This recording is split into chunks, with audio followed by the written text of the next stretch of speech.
And good evening, everyone. Welcome to another exciting Saturday Night Winestream and another exciting episode of Drink with Rick. I'm Rick, and tonight, this is the start of Season 5, Episode 201 of the Winestream. Season 5 begins tonight, and we're going to start it off with a bang, more or less. A good bang, not a... It's going to be... We've got a lot going on here. And...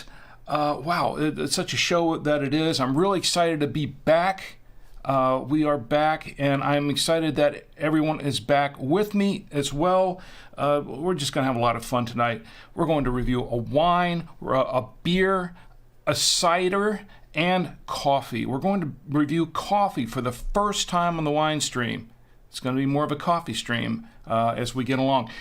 And, of course, we have some films to show, video. We've got, some national days to toast, and maybe do some giveaways. If we get folks in the chat, do some giveaways. I hope you'll stick around with me because this is going to be a really fun show. And I'm glad you're here. I'm really glad you're here with me. If you're joining me for the first time, or the 201st time, this is Drink with Rick. This is a stream of consciousness kind of show. I do have my show notes, and they're right here, with me. Now, we don't always follow them verbatim. We get off the beaten path quite a bit because this show is not about me. This show is a little bit about the wine, and tonight, the cider, the beer, and the coffee, not necessarily in that order. But the show is really about you and me getting together on a Saturday night with our favorite snacks, our favorite libations. No matter what you want to drink, it's fine, as long as you're legal to drink it. And just kicking back on a Saturday night, on a spring Saturday night, and just enjoying it with me. That's what it's all about. Now, we don't talk about politics. We don't talk about religion on the show. We talk about things that bring people together, and that's what wine does. It brings people together. And that's what we're doing. Now, you can watch live. I do have some news about some of that later on, but you can watch live on, you can see if I can find it. Let's see if this has been full of glitches tonight. What can I say? Okay, subscribe page. There we go. You can watch live on our Facebook page. It's Drink with Rick. Also on YouTube. YouTube is Drink with Rick, and at Drink with Rick. Also on Odyssey. Odyssey is at Drink with Rick, or Drink with Rick in the colon and the number 7, and tonight's episode name. And on the Drink with Rick website, which I'm actually showing you an image of right now. That's the Drink with Rick website at drinkwithrick.com. We're also on Twitch. I haven't forgotten Twitch. We're also on Twitch. Twitch is Drink with Rick 1, Drink with Rick and the number 1. What I have up here is the podcast. If you can't watch now, you can't watch later, you can listen to the podcast anytime on demand on Apple Podcasts, Google Podcasts, Spotify, TuneIn, Stitcher Radio, Blueberry.com, iHeartRadio, Deezer, Amazon Music, podcastindex.org, and if you click on that little blue button that says by email, go to the subscribe page at drinkwithrick.com, click on the little blue email button, put your email address in there, and you will get the latest episode of Drink with Rick as soon as it drops, and no salesman will call. That's just for getting the show. That's pretty much it. Yeah, we are not on Twitter. There's a story behind that. I'll explain that a little bit later. But first of all, I want to get into the chats and say hi to everyone. Because it's been way too long. Yeah, my throat's a little dry. It's time for some wine. I haven't had any wine in nearly 6 weeks. So, can you believe that? no wine in 6 weeks, no alcohol in nearly 6 weeks. I've lost a few pounds, and that was by design. I wanted to have some time to try to get myself back in shape a little bit, and that's what I'm doing. Let's see who's in the chat. What's Up is in the chat. What's Up says Season 5, and Season 5 is here. What's Up? I hope you're still here. I know we were on a bit of a delay here, and also 69 Mets fan. More drink, more Rick. Thank you, 69 Mets fan. It's great to see you here. Great. What's up? You're still here, and hopefully everybody's here. I don't know what's going on out there. Somebody's shooting off fireworks pretty close by. The neighbors. If you can hear those explosions, those are apparently fireworks going off. The neighbors are having a really loud Saturday night celebration. No doubt we'll probably hear more of that as the show transpires. Oh, man. Okay. Anyway, what else? Hopefully nothing else goes awry tonight. We are already having an issue with Facebook. That's why we're so late getting up tonight. Tom Antio is in the chat. Tom Antio, it's great to see you. And Tom Antio says, I heard that. LOL. Yeah, so did I. Well, I'm going to put on my Drink with Rick, official Drink with Rick cap. I forgot to do that at the beginning of the show. So now we're all set. All right, so this is what we're doing tonight. Well, let me check the rest of the chats here first. I don't want to forget anyone else. Quiet on Facebook at the moment. I got thrown out of the media studio on Facebook while I was trying to set this up and show it on some other some of my pages here, and for some reason I can't get back into the creator studio here, the live studio anymore, not unless I create a whole new instance of it.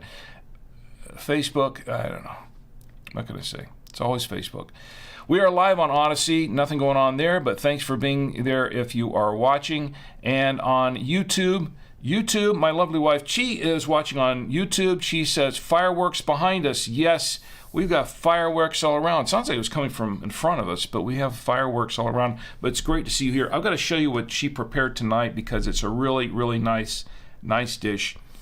Okay, so here's what we have tonight. This is the wine that we're going to be opening. We're opening St. Giorgio Chianti, and this is an anniversary. It says Anniversario. Familia Castellani, product of Italy. And this is a 2021. Let me read the back here. The back says St. Giorgio Casa Fondata, nel 1903, 2021. The Castellani family has been making acclaimed wines in Italy for over a century. St. Giorgio Selection celebrates the 120th anniversary of the winery with a line of premium wines. So they've been around since 1903. I guess this is their 120th anniversary. The Chianti, it says here, aromas of bright red cherry and hints of raspberry, black cherry, dried herbs, and a hint of spice on the palate. A perfect match with rich pastas, pizza, and aged cheeses. Bottled by Castellani S.p.A. Pontedera, Italy. Imported by Serenity Imports in Stamford, Connecticut. This is a product of Italy. It's a red wine, and there is 12.5% alcohol by volume in this 750 milliliter bottle of wine. And this is what we're going to pair it with tonight. My lovely wife Chi has prepared a nice little dish on a platter that my daughter Tia made just for the show. Here, let me move it this way. There we go. I can't reach. I've got too many things in the way. We have some spaghetti and meatballs prepared by my lovely wife Chi, which we have for dinner. It's always leftovers, but what can I say? It's great. We have some cheeses over there. We have a Sartori Wheel Espresso. We have a Sartori Wheel Chardonnay, and we have a Munster cheese. And then we have a really nice little, I was not able to take a picture of it before the show, but we have a nice little presentation with a wine glass, it looks like, and an umbrella the umbrella is made out of radish, it looks like. I wish I could show this to you. Maybe I can bring it up later and show it to you if it's not, I want to clear some of this other stuff off the desk. But that is what we have going on tonight. So, anyway, I want to hear how everyone's doing here in the chat, how you are all doing, what you're drinking or what you're not drinking or what you like to be drinking. And Darwizzy27 is in the chat. Darwizzy says, hey, and hey right back at you. How you doing, Darwizzy? I hope you're having a great evening, and I hope you have something to drink. Tell me what you're drinking, and we can drink together, pretty much virtually. But we can do it together. All right, let me go ahead and get to opening this bottle of wine. And while I'm opening this bottle, let me explain to you what we're going to be doing tonight. We've got a lot going on. We have a lot of national days to toast. Now, I'm going to introduce the wine. We're going to open, pour, taste, and review it. We're going to pair it with some food. We're going to open a beer, and we're going to open a hard cider, and I'm going to show you those in just a little bit, and a coffee. I'm going to try out a coffee machine. I'm going to review a coffee machine that's brand new right here on the show live, and a couple coffees. And we're going to, what else do we have on this list here? Oh, yeah. Toast some national days, and there are a couple of national days that I have. I think I have one that I have some video for and some images for. We've got a debut of a new channel that I'm going to tell you about as well. It's a project that I got involved in, and it's related to Drink with Rick, pretty much directly related to it. We're also going to read some YouTube comments that I received while I was out during the 6 weeks. Where's my cutter here, my foil cutter? I'm also going to show you a video with some short Super 8 films. It's kind of a tribute to a friend of mine, and that's going to be very interesting. So I think you'll enjoy that. And where's my, oh, here it is, my mechanical corkscrew. Let's do that. What's Up says, oh, Darwizzy says Sucks was not good. Well, what happened, Darwizzy? I hope it wasn't too bad. And hey, look, hang out with us. And just get in the chats. We'll have a good time, and forget some of your troubles there for a little while. What's Up says, doing pretty good week. I've got an update from the break. My wife is pregnant with our first child. Wow. What's Up says, doing pretty good, Rick. Well, congratulations, What's Up. Hey, congratulations. That's great. You know what? I'm going to write that down because we're going to toast you and your wife and your new child here. What's Up? Congrats. Okay.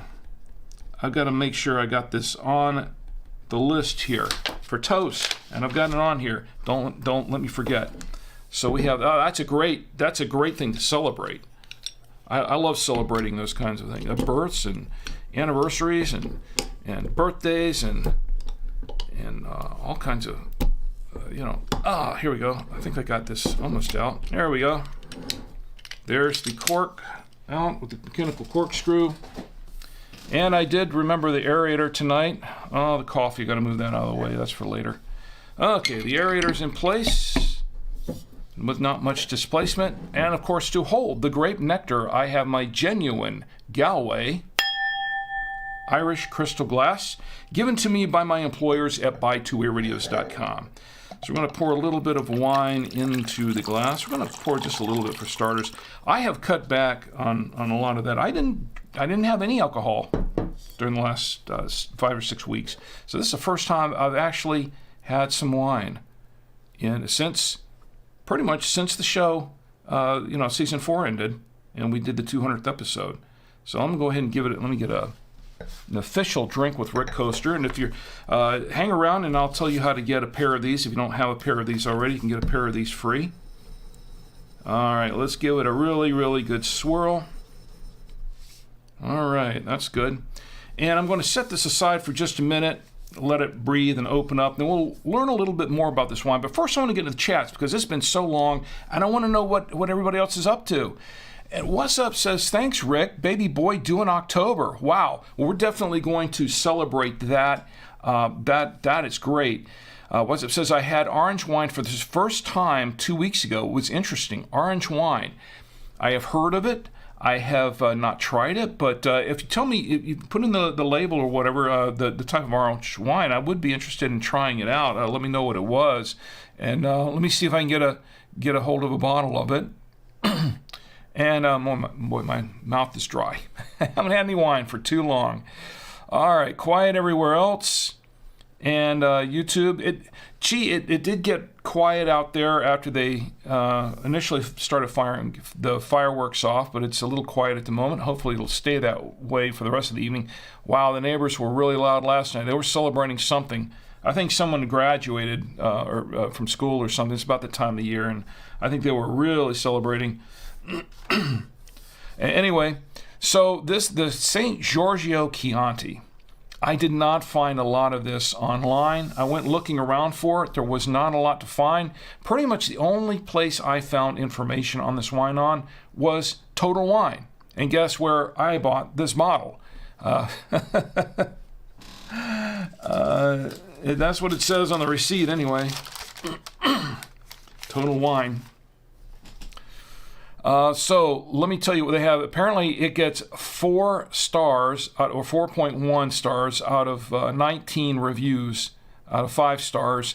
And here's the thing about when you go to the actual website for the company selling the product. Not always, but as a general rule, there are exceptions, but as a general rule, I usually don't trust the ratings and the reviews on that are on the site for the actual manufacturer, the actual producer, and in this case, the wine, because you never really know how many of them are real, how many of them fake. If they kind of curate through those and just kind of cherry pick what they want to make them look good, you just never know. Now, there are some exceptions. There are some sites, there are some companies that don't do this, that give fair and honest reviews. Some of them are connected with certain third-party review companies that handle the reviews for them, so they really don't mess with that, and they can give honest reviews. Our company, as a disclaimer, our company at Buy Two-Way Radios, we're one of those companies that does that. We do have a couple of sets of reviews. We have one that's done from our website and one that's done from a third party, but we don't do that with the reviews. People post the reviews, good or bad, indifferent or whatever. We post them. We just post them as is because we want to be ethical about it, and them to be honest. And we also want to make sure that if they don't like the product or they have an issue with the product, that we can look at that and review it ourselves and take it to heart, and so that we can try to improve the products and improve the overall customer experience. So the reviews are very, very important to us, good or bad, and indifferent. So we don't cherry pick the reviews. We let them through and let folks decide for themselves. So anyway, that's what we've got. So I'm looking at this. I went off. See, that's my stream of consciousness going. Let's drink some wine. Let me tell you what we've got here. This, according to the website here, Total Wine, they basically just pretty much kind of paraphrase what's on the bottle here. So, and it's from the appellation's Chianti. The wine type is red wine. It's a red blend. It's a varietal red blend. It is 12% ABV, and we're going to try it out right now. Let me just double check and see. Yeah, it gets some pretty decent ratings. People seem to like this, so we'll give it a try here. Let's get a whiff. And right off the bat, cherry on the nose. Red cherry. Let's give it a taste.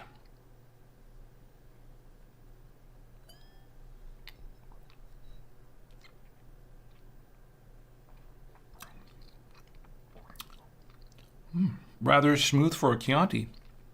I'm very familiar with Chiantis. I have a lot of Chiantis, and Chiantis are wow, this is somewhat smooth for a Chianti. I'm going to have just a little bit more of this. It is, as the website says, it is medium-bodied, and it has some tannins, but the tannins are not overly powerful. They're very light tannins. They're very smooth tannins, actually. And yeah, I would agree that it is somewhat elegant. It's interesting. Let me have another taste of this.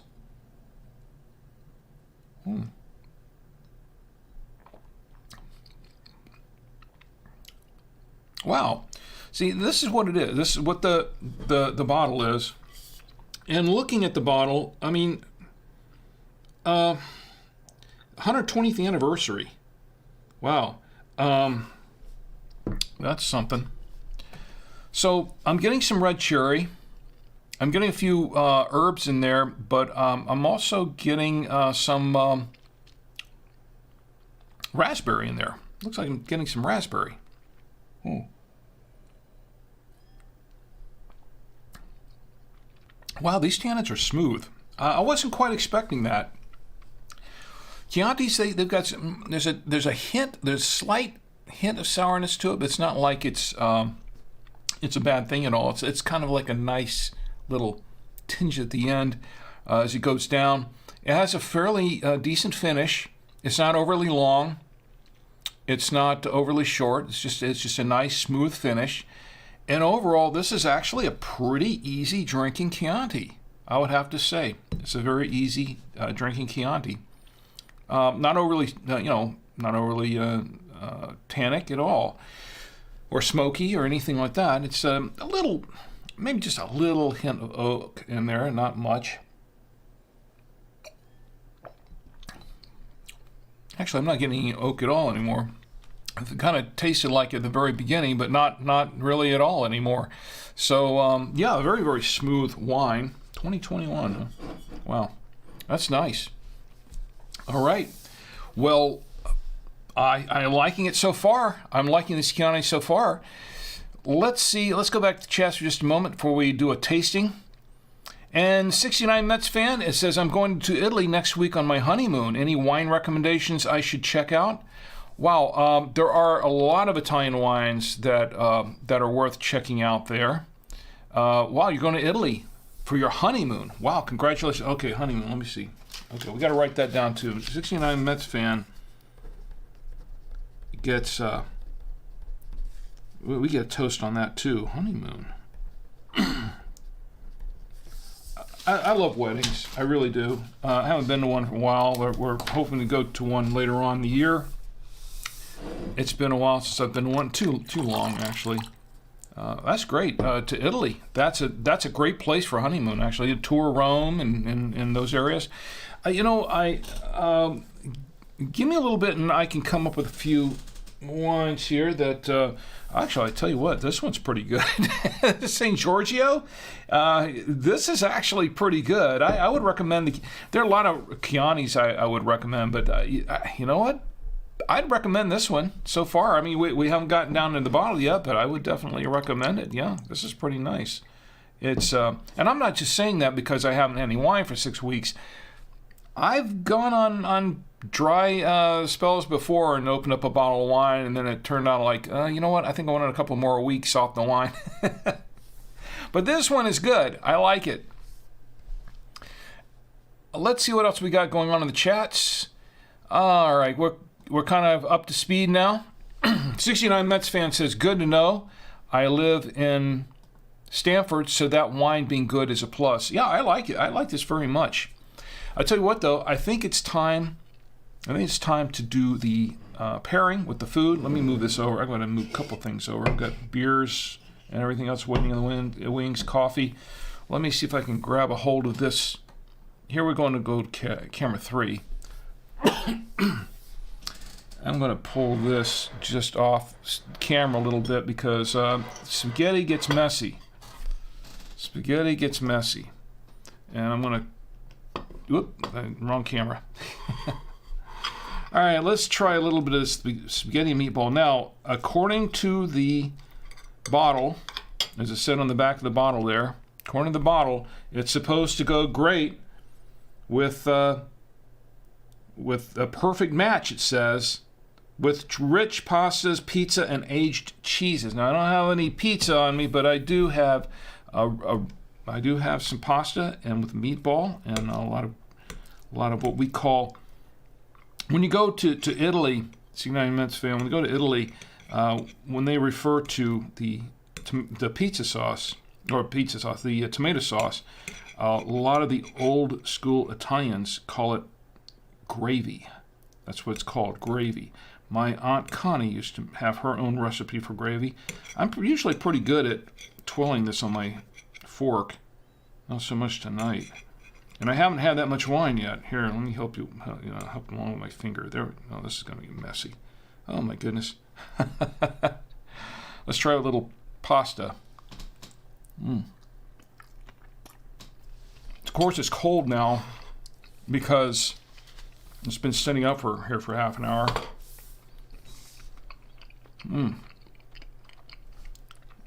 Good. Great spaghetti, by the way. Meatballs are great. See how it pairs with the wine.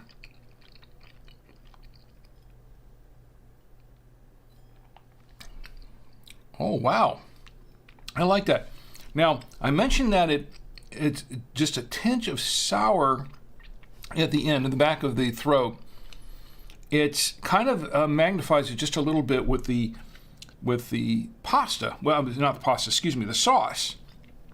The sauce, the tomato sauce, which has a little bit kind of a sweet and sour kind of thing to it. This kind of magnifies that sour aspect a little bit. It's not bad. It's not a bad kind of sour. I mean, it's a good. No, I like sour anyway, to a point. But this is a good kind of sour. This is really one that kind of accentuates the food, works with the wine. I like this. It's a good pairing with the wine. I'd like to try it with the meatball on its own. Let's try it with just the meatball because I don't really have anything with meats per se, except the meatball. I'll try this. And this should be pretty interesting. Let's try it.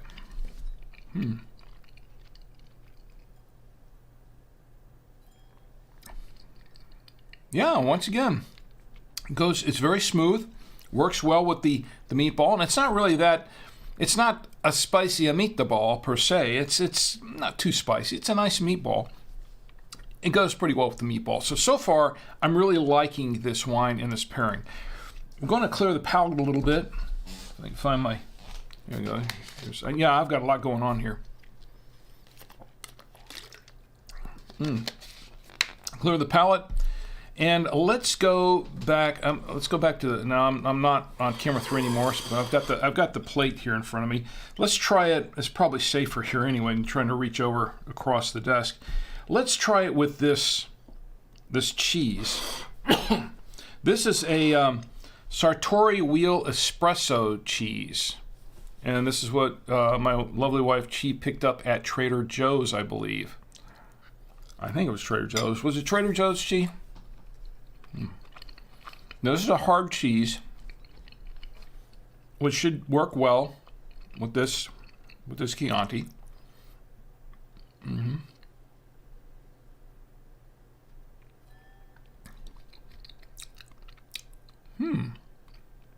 Very interesting. Once again, the wine actually helps the cheese a little bit more. I was tasting the cheese in my mouth a little bit.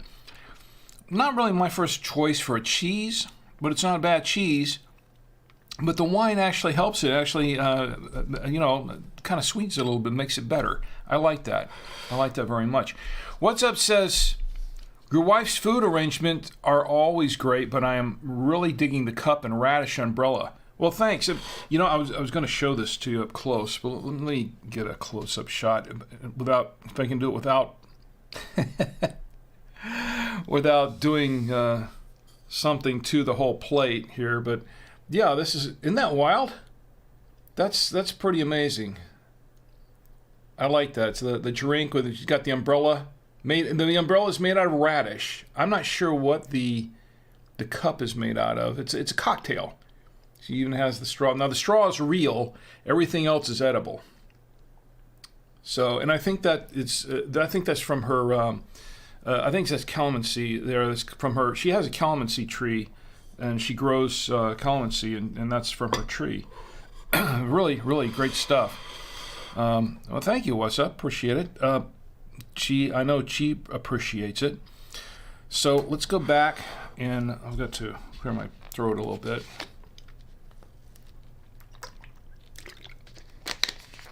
All right. Let's try it with, what do we have here? In the middle, the middle has a Sartori Wheel Chardonnay. This is in the middle. It's a Sartori Wheel Chardonnay. So we're going to try that. Oops, wrong camera again. Sartori Wheel Chardonnay. So this is Chardonnay. Might go better with a Chardonnay. It kind of tastes a little bit like Chardonnay. Yeah. Has that little bit of buttery consistency to it.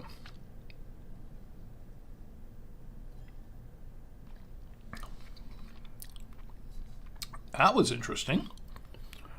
Not bad. But although I'd kind of like to try it with an actual Chardonnay wine. I would like to see how that pairs with a Chardonnay. But it's not bad. It's not bad. I think I would prefer it though with the other cheeses. What's the other cheese we have here? We've got a Munster. That's a little bit of softer cheese. We'll see how that works. Clearing the palate once again. Now I'm back on camera 1 because I've got the plate over here away from camera 3, and let's try it with the Munster. Try it with the Munster cheese. There we go. This is the Munster cheese. Go back to camera 2. Here we go. Munster cheese. Cheese. I like a good Munster cheese. Yeah.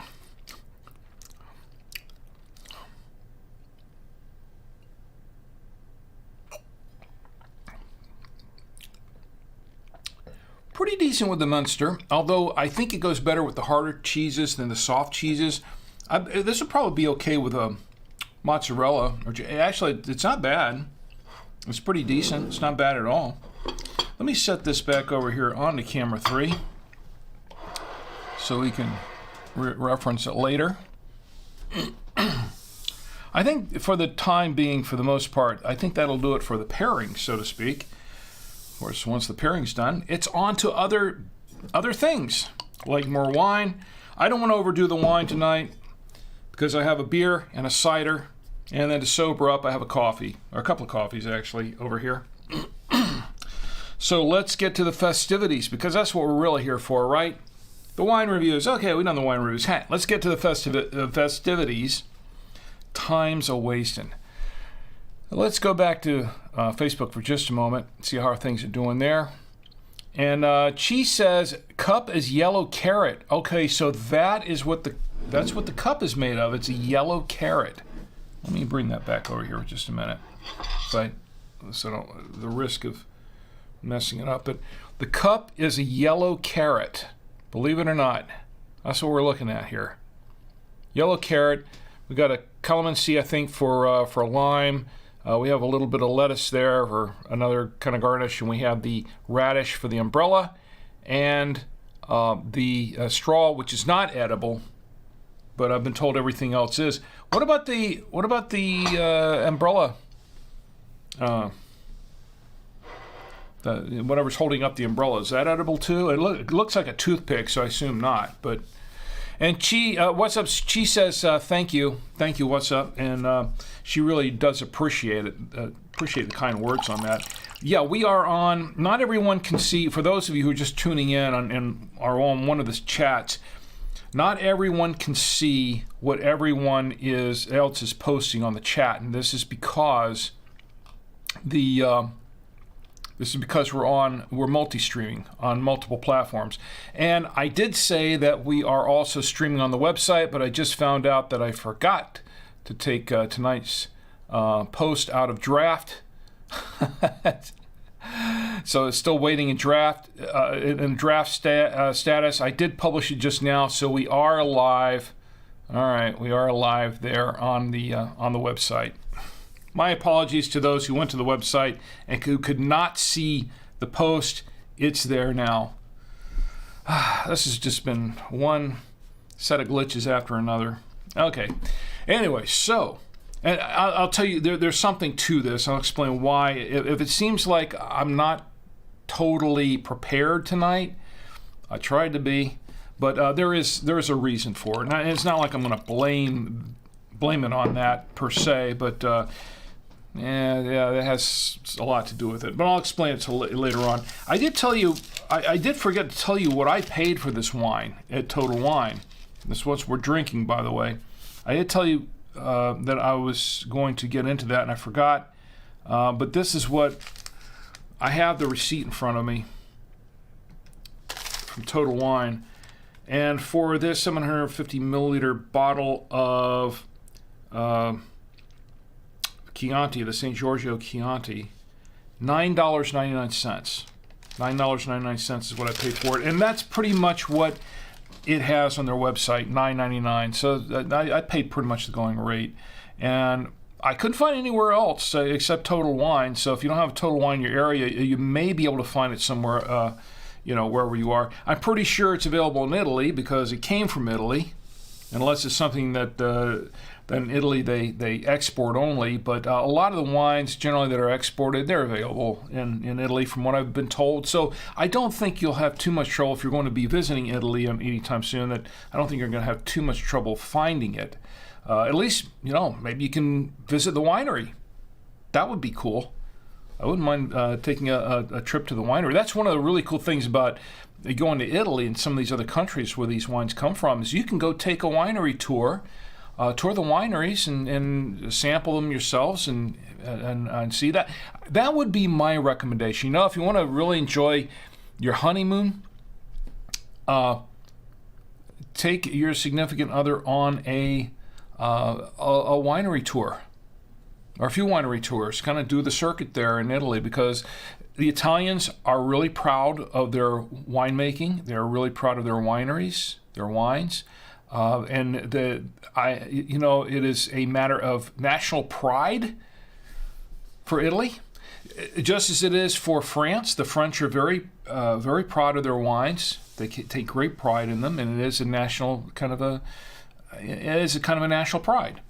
So there's something to do. Go tour the winery and sample a number of different wines. I think that would be a great idea for the honeymoon. So, what do we have going on next? Oh, yes. I'm going to check the chats here just a minute. Let's go back to Facebook.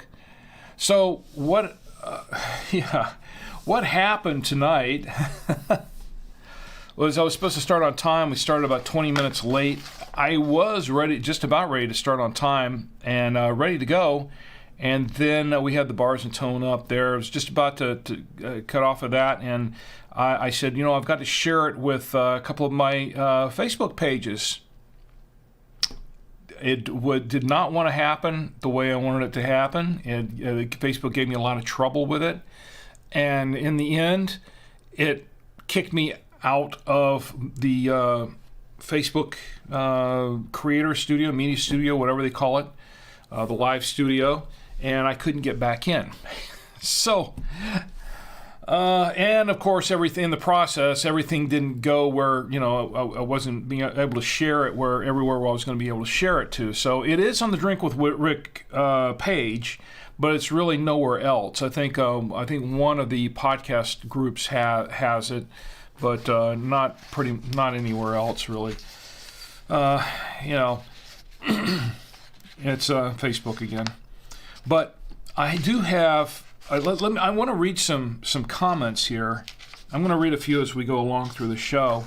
There's some comments here from YouTube, which I really am grateful for all those who've been watching on YouTube all this time. YouTube has given me really the fewest problems of any of these platforms. YouTube and Twitch. Twitch has been pretty reliable. YouTube too. I've got one from, let me go back, Sand Spartan D09, I think it's D09. Sand Spartan says, great video, just bought the wine myself, and he's talking about the B by Fonbade Bordeaux. That was one of the, I'm trying to remember which episode number it was, but it was one that we reviewed not too long ago, the B by Fonbade.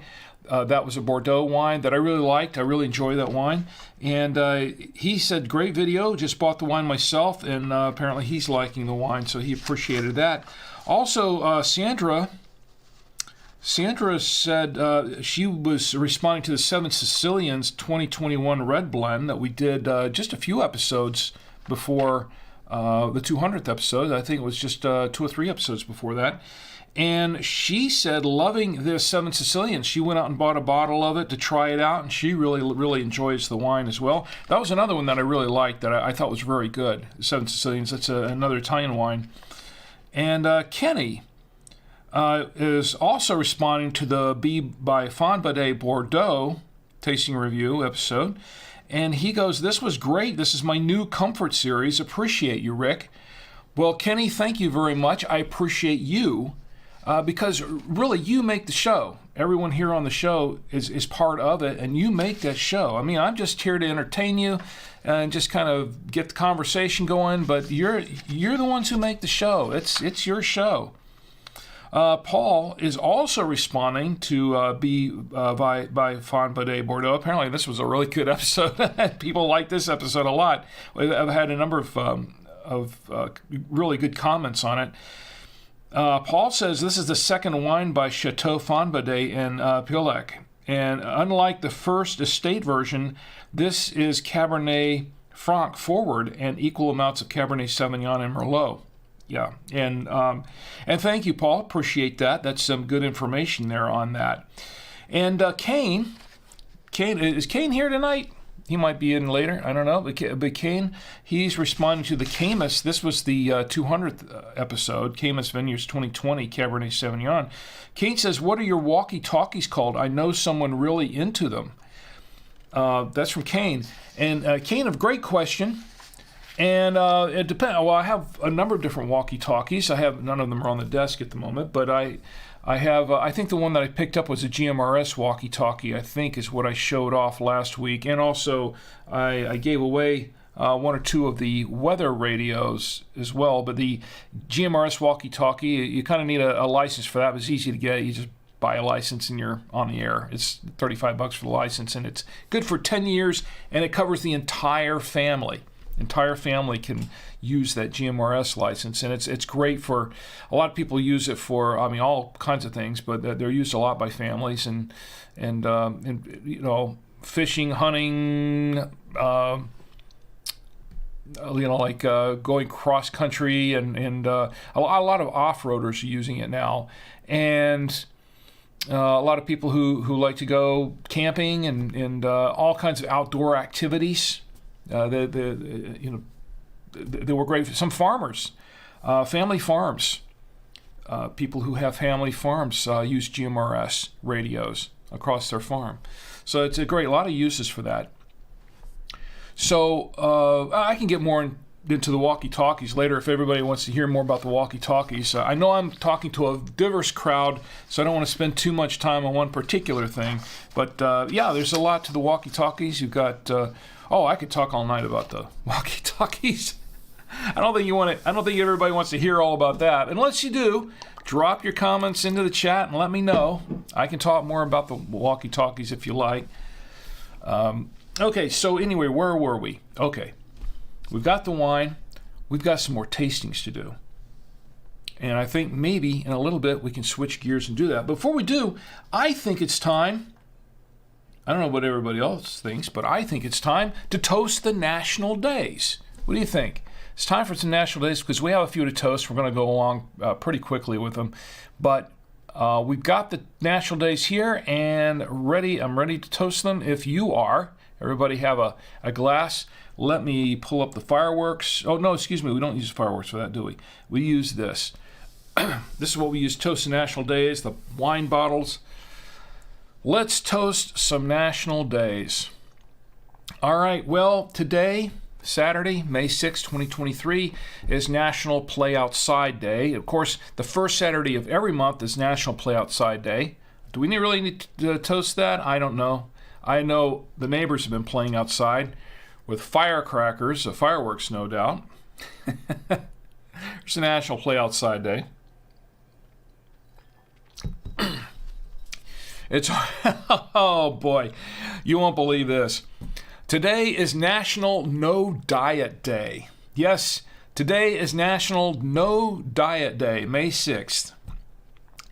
And isn't that apropos? Because today I've been on a diet for the last 5 or 6 weeks. I have lost a few pounds. I don't really want to gain it back, and I'm trying not to, but I kind of feel like I'm kind of blowing my diet tonight with all of this that we're doing. So apparently we're celebrating International No Diet Day. So I'll drink to that. International No Diet Day. For tomorrow we fast. It's also National Fitness Day. First Saturday in May is National Fitness Day. Here we got National No Diet Day, and then we have National Fitness Day. Well, there's something. Here's a National Fitness Day. I'll drink to that. Also today it was Kentucky Derby Day. Kentucky Derby Day. That's the first Saturday in May, and I did pull up the results of the Kentucky Derby earlier, and some horse won the Kentucky Derby. I didn't really keep up with it much this year, but I do kind of check up on that every year from time to time. But I didn't watch it this year, and I pulled up the results just briefly because I was really busy working on the show here. And I really forgot the name of the horse. If anybody remembers, just pop it in the chat, and then we can reminisce about this. The winner here, whoever won the Kentucky Derby. I did hear though that there were like 7 horses that died over the last couple of weeks, and I don't know if that was all as a result of prepping for the Kentucky Derby or whatever, but that was kind of a record for the number of horses that had passed away, that died leading up to the Kentucky Derby. So that's what I heard, but I heard that that was not good. If Glenn's in the chat, if Glenn stops in, he can probably fill us in on what's going on, the details on that. Glenn the Geek. My good friend Glenn, who runs the Horse Radio Network, HRN, the Horse Radio Network, and I had the pleasure of being on one of his shows once. He interviewed me on Horses in the Morning sometime back, and we were talking about wine.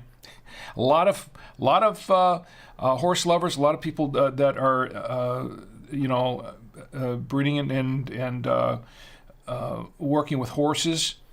They're wine drinkers. Not unexpected. But Glenn, if you're out there, maybe you can pop in and tell us a little bit about what happened in the Kentucky Derby this year. That'd be great. Fill us in on that. Anyway, that's Kentucky Derby Day. Yeah, we'll drink to that. It's also National Bombshells Day. First Saturday in May is National Bombshells Day. It's also Join Hands Day. First Saturday in May is May 1st. Usually the first one in May is Join Hands Day. That's all about joining hands and working together and singing together and in unison, just being just all around caring about one another. It's also National Crepe Suzette Day. And guess what we had for breakfast this morning? Gee, did you know it was Crepe Suzette Day? Because we had crepes for breakfast this morning. National Crepe Suzette Day. I'll drink to that. And Join Hands Day. I'm trying to consolidate this a little bit because I don't want to overdo the wine tonight. It's also National... It's also National Beverage Day. Today, did you know this? Anybody here in the chats, did you know that today is National Beverage Day? It is National Beverage Day, and in honor of National Beverage Day, well, we're having beverages. Lots of beverages. National Beverage Day, I will drink to that. It's also National Home Brew Day. For those who like to make their own beer, if you like to brew your own beer, brew your own wine, your own ciders, whatever, it's National Home Brew Day, and I will drink to that. And Mark, Kathy, if you're watching now or later, here's to you. They make a lot of their own wine. I'll drink to that. First Saturday in May is also National Scrapbook Day. And it's National Lemon Day. Sunday is National Lemonade Day. I had some lemon juice or lemon water last night. It's part of my diet. But we have a couple of big ones here. A couple of big days to toast. Chi, you still in the chat? This one's for you. This one's for you. This is today, May 6th. Did you know, Chi? I'm sure you knew. Today is National Nurses Day. That's right, National Nurses Day. This is the day that we honor our nurses, our RNs, and everywhere. And let me tell you something about National Nurses Day. And once again, all of these, as I mentioned many times before, all of these national days are courtesy of nationaldaycalendar.com. Nationaldaycalendar.com is Marlo Anderson's website. He's the CEO, and he does a great job of curating these national days and putting them all together. I'm going to read something directly from nationaldaycalendar.com about National Nurses Day because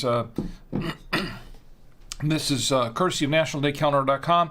National Nurses Day is observed annually on May 6th. On this day, we raise awareness of all nurse contributions and commitments and acknowledge the vital role nurses play in society. This day is also the first day of National Nurses Week and is sometimes known as National RN Recognition Day. Now, this is a week that begins May 6th, ends on May 12th. And why does it end on May 12th? That is because it's the birthday of Florence Nightingale. And if you're familiar with the name Florence Nightingale, she was a nurse. She was a celebrated nurse and a social reformer, and she was also a statistician, and she was she's considered the founder, not the father of. She was a lady. She was considered the founder of modern nursing. Now, she was taking care of the wounded soldiers during the Crimean War. This was around the turn of the century, and last century, not this century. But she was dubbed the Lady with the Lamp because of her habit of making rounds at night with the lamp. That was Florence Nightingale. Once again, this information is courtesy of nationaldaycalendar.com. Thank you, Marlo. And Florence Nightingale, celebrated nurse, the founder of modern nursing. And this is to RNs, to nurses everywhere on National Nurses Day, including my wife, Chi. My lovely wife, Chi, is an RN. She is a nurse. She's been in for decades. She has been in the nursing, and she's been in the medical industry for a long, long time. She's very knowledgeable, and she takes care of me and our children. Here's to National Nurses Day, and here's to my lovely wife, Chi, who is an RN. Thank you very, very much for your contributions. And I will drink to that again because I can. Here's to National Nurses Day, and to my lovely wife, Chi. Thank you for everything you do. Nurses are very, very important, and they're in very short supply right now. So, by the way, I mentioned National Home Brew Day. This is coming from nationaldaycalendar.com. Every year, the American Home Brewers Association holds the Big Brew to celebrate the practice of home brewing by bringing home brewers together to make the same official recipes for side-by-side competition. I did not know this, but I did know that there is a lot of there are sommeliers for wine aficionados. There are professional beer tasters. Believe it or not. They are out there. It's a real thing. And you can get certified for being a beer taster. Did you know that? You can be certified for being a beer taster. 69 Mets fan says, is wine a beverage? Absolutely, it is a beverage. Beverage is really typically classified as anything you drink. It is a beverage. What's Up says, let's see AI replace that job. Nurses, yes. Oh, wow, we can get really into the weeds on AI. That's a whole nother. Maybe we can do a whole show about that next week. That would be interesting because we could do a show about AI. Not that I want to bore half the audience, but you know what? It's becoming more and more important to all of us. And going forward, what's up? You're right. That is an important topic, and it's becoming more important all the time now that AI is becoming smarter and smarter. It seems like technology is just advancing so fast. We can't keep up with this anymore, and it's people are worried about AI replacing their jobs, replacing their careers. That's a very real concept. Yes, it is. So, that's a good topic for a show. Do a one-show topic on that. What do you think about that? What's up says, I meant beer tasters. Oh, let's see. I replaced that job for beer tasting. Oh, okay. I see what you're saying. Yeah, let's see. AI replace beer tasters. Yeah, okay. That's even... that makes it all the funnier, actually. AI replacing beer tasters. We laugh. Yes, we laugh now. There's a line in there's a line in a movie. It's Buckaroo Banzai, and there's a line that goes to "Laugh it up, funny boy." He's Dr. Lizardo, I think was his name.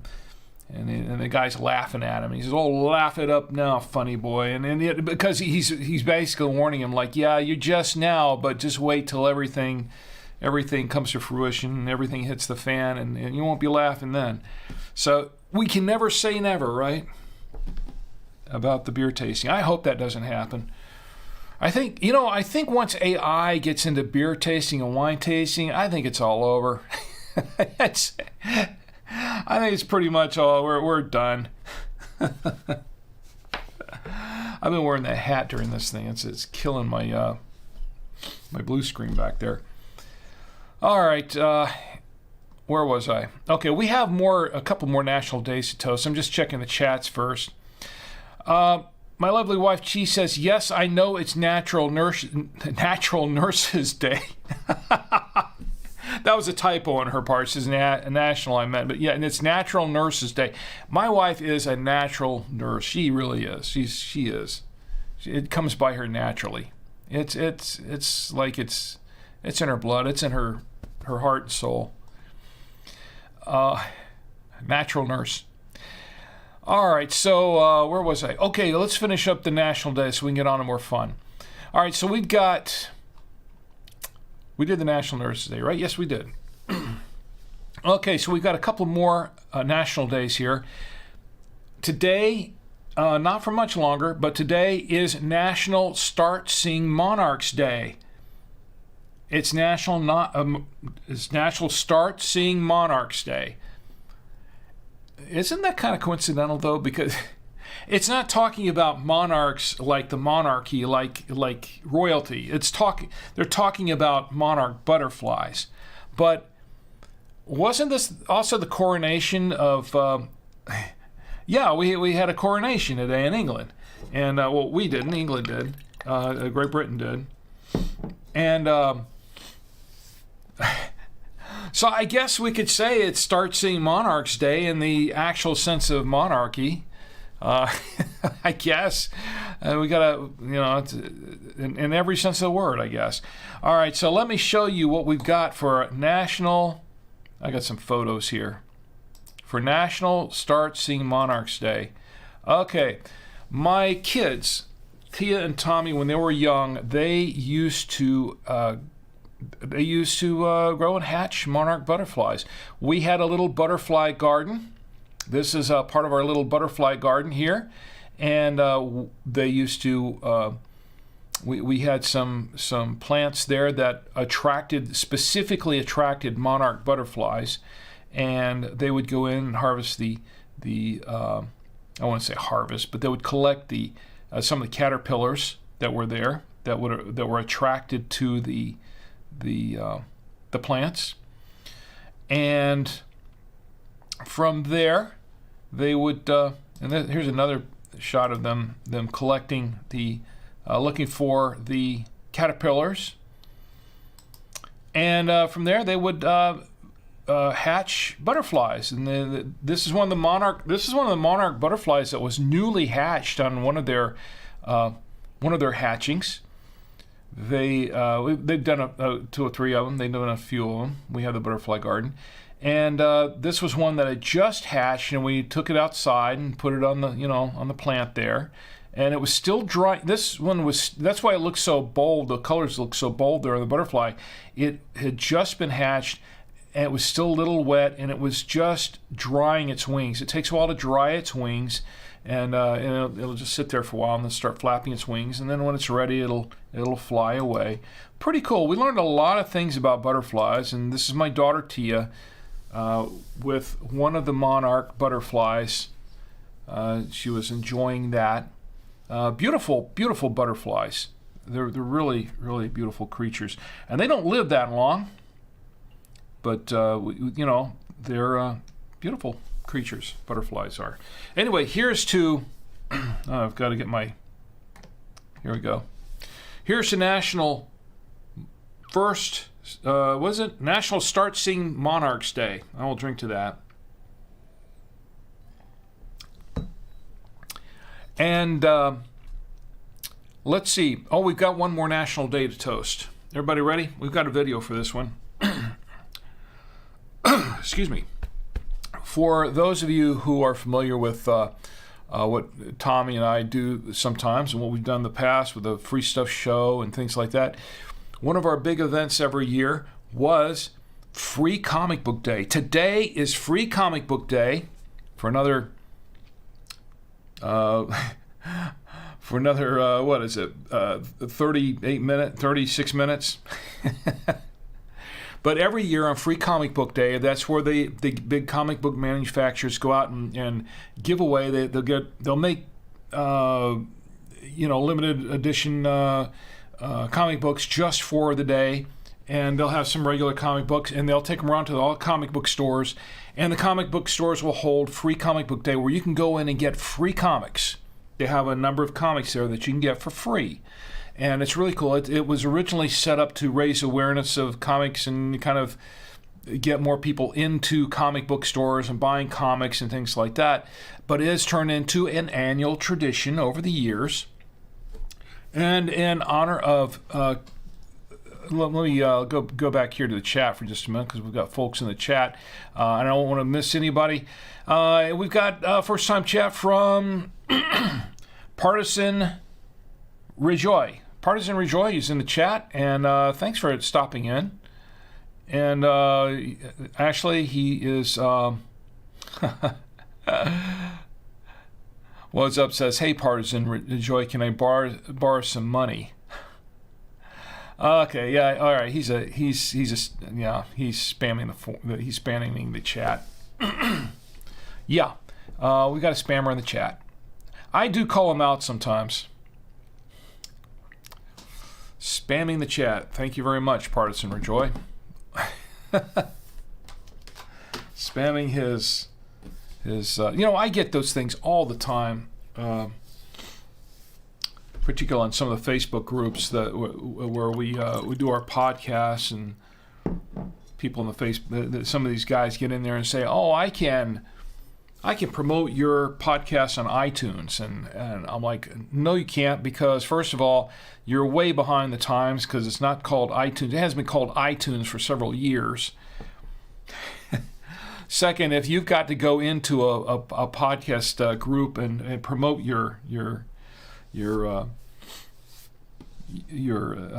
thing about promoting podcasts on iTunes, you have no idea what you're doing.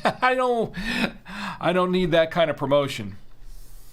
So I've called a few of them out before, and I'd said, "Hey, how long have you been podcasting, since you're such an expert in promoting podcasts?" I'm not going to entertain that right now. I'm really not. Anyway, so what's up? Good comeback. Thanks. I'm going to parse some money. Let him roll. Yeah, I don't know.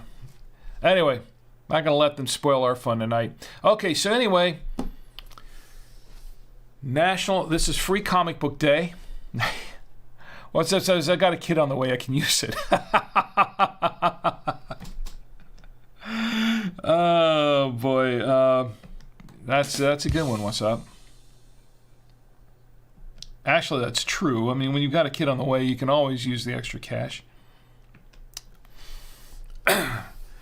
Go get him. What's up? Anyway, where was I? All right, so let me get back my thing there. All right, so Free Comic Book Day. I want to toast Free Comic Book Day because that's always really cool. Here's the Free Comic Book Day. And in honor of Free Comic Book Day, I have a video for Free Comic Book Day. And this one is a tribute to Free Comic Book Day. Actually, it's just a little explains what it's all about. It's just a short video, but here is Free Comic Book Day review. Our review of Free Comic Book Day. Here you go.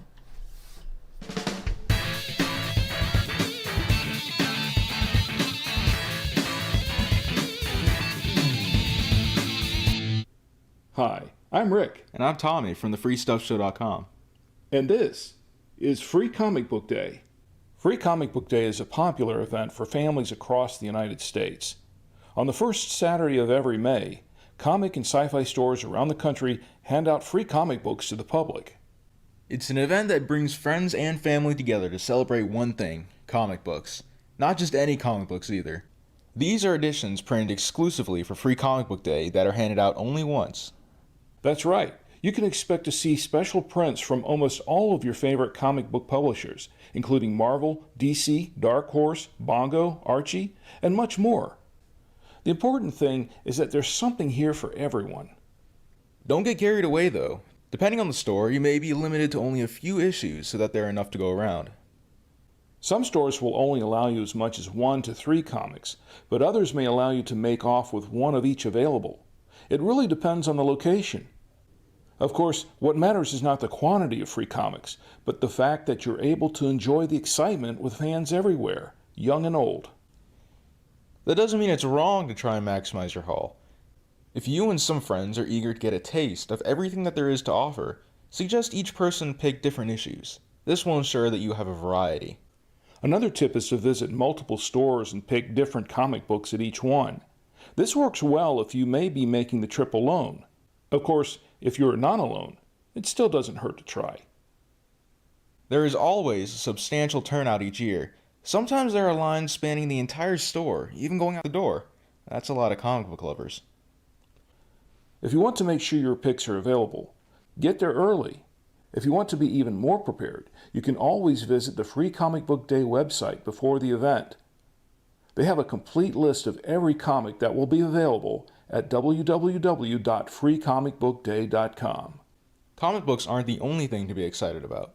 At some locations, they hand out other free goodies such as posters or pins. Some comic book stores feature artists and cartoonists that will set up shop to advertise their work. It's a great opportunity to meet some new people with great talent in your area. It doesn't matter if you're interested in comic books or not. As we've mentioned before, the point of Free Comic Book Day is to bring friends and family together with something that is accessible to all ages. You never know. You might even find a new interest in comic books. But if you don't, there isn't any loss. After all, they're free. And you can't beat free. This has been a review of Free Comic Book Day. You can access this and other reviews at our website at thefreestuffshow.com. You can also subscribe to our podcast at thefreestuffshow.com or at iTunes, Blueberry.com, Stitcher Radio, and Google Play. I'm Rick. And I'm Tommy. Thanks for watching.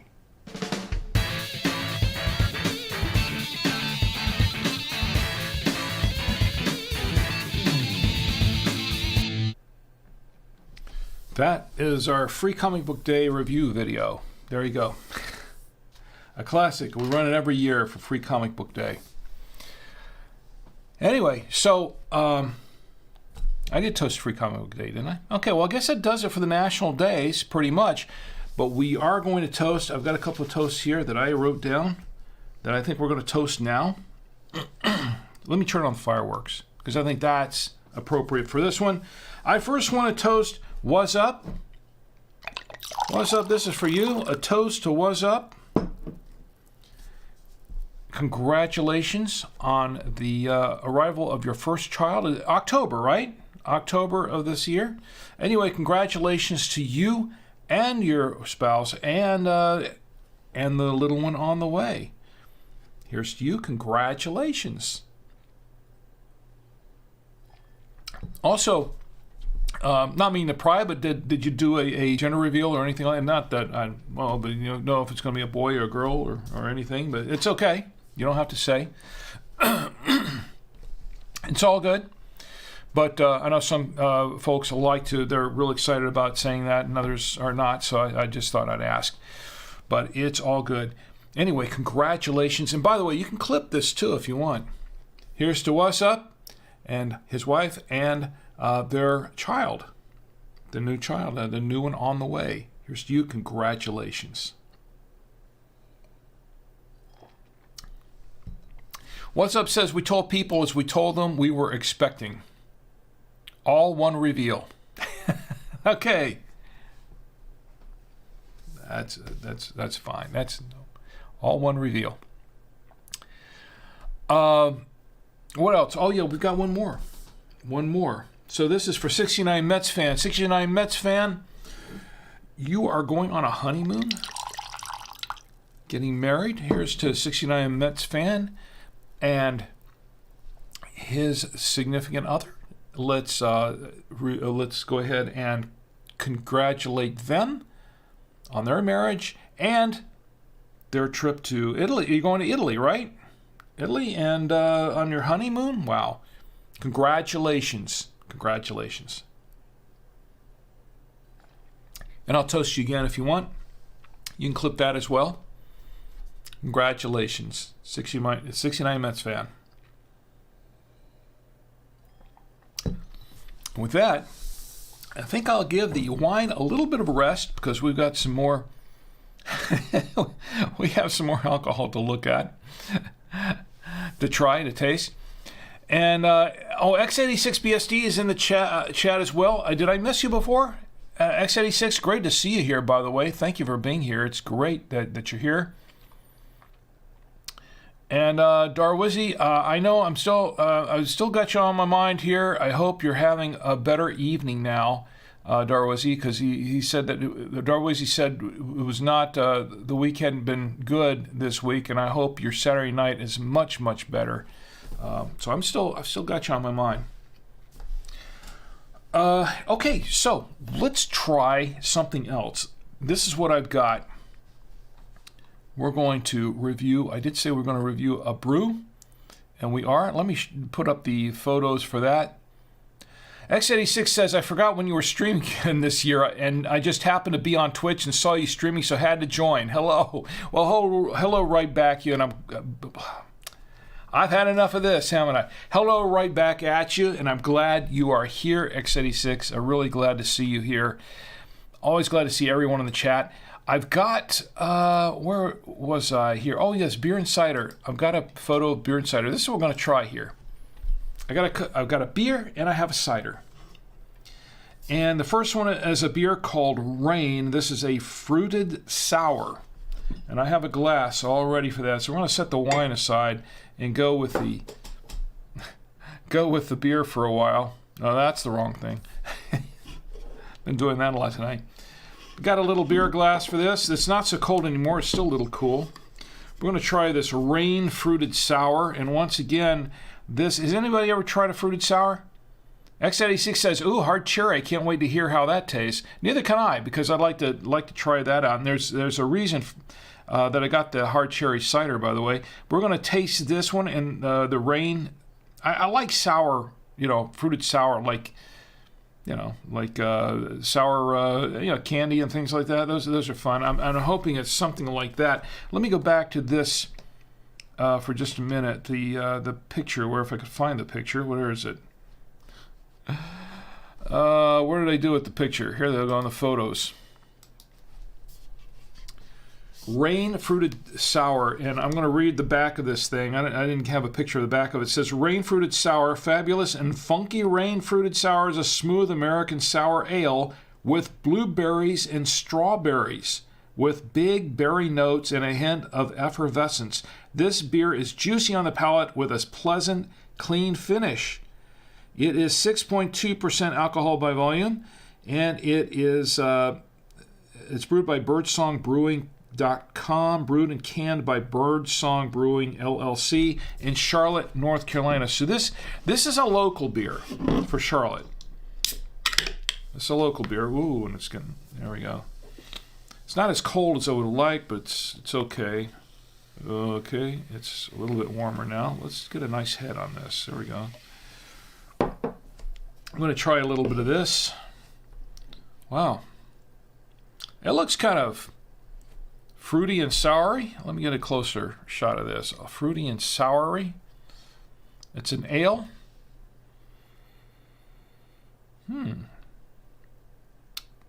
What did it say it was? Strawberries and blueberries. I like both, strawberry and blueberry. Let's give it a taste.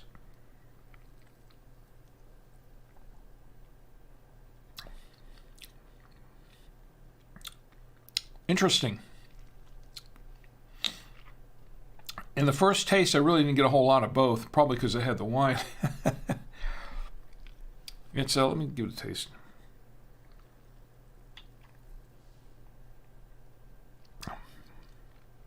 It is very fizzy. Definitely an ale. It has tastes a little bit like a pale ale that's kind of flavored. That's what it kind of tastes. It's not real super hoppy, but it does taste like there's some hops in it. I'm not really getting much blueberry. Strawberry, yes. I'm not really getting a whole lot of blueberry in this.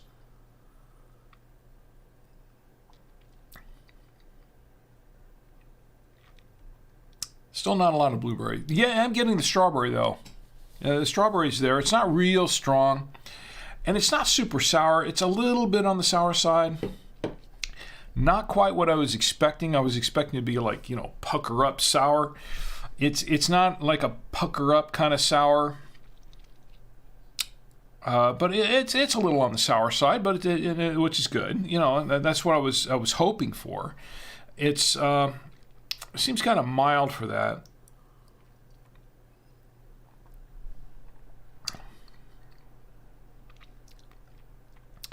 Yeah, it's getting a little more sour now. A little bit, I think, as it opened, got to the air a little bit. It's a little more sour than it was before, but it's not super sour. It's kind of light, and I'm getting some strawberry. Not a whole lot of blueberry in there. So it looks.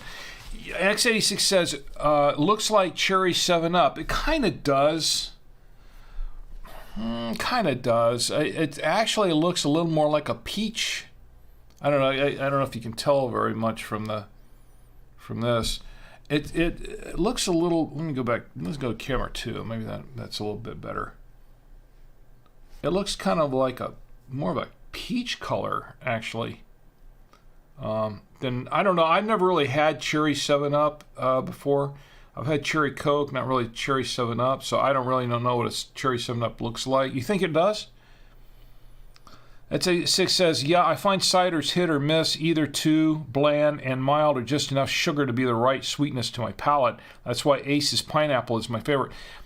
Ace's, well, this isn't really a cider. This is actually a beer. The cider we're going to open up here in just a moment. Actually, I think we should probably open up now because this is okay. This once again, it's a rain fruited sour. It's okay. Not exactly what I was expected. It was it's a lot of air in there.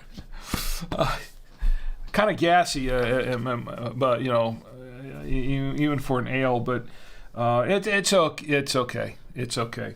I've got a fresh glass though. I have a fresh glass, and with that, I have a fresh beer. Now this is the Cherry Hard Cider. Let me go back to the.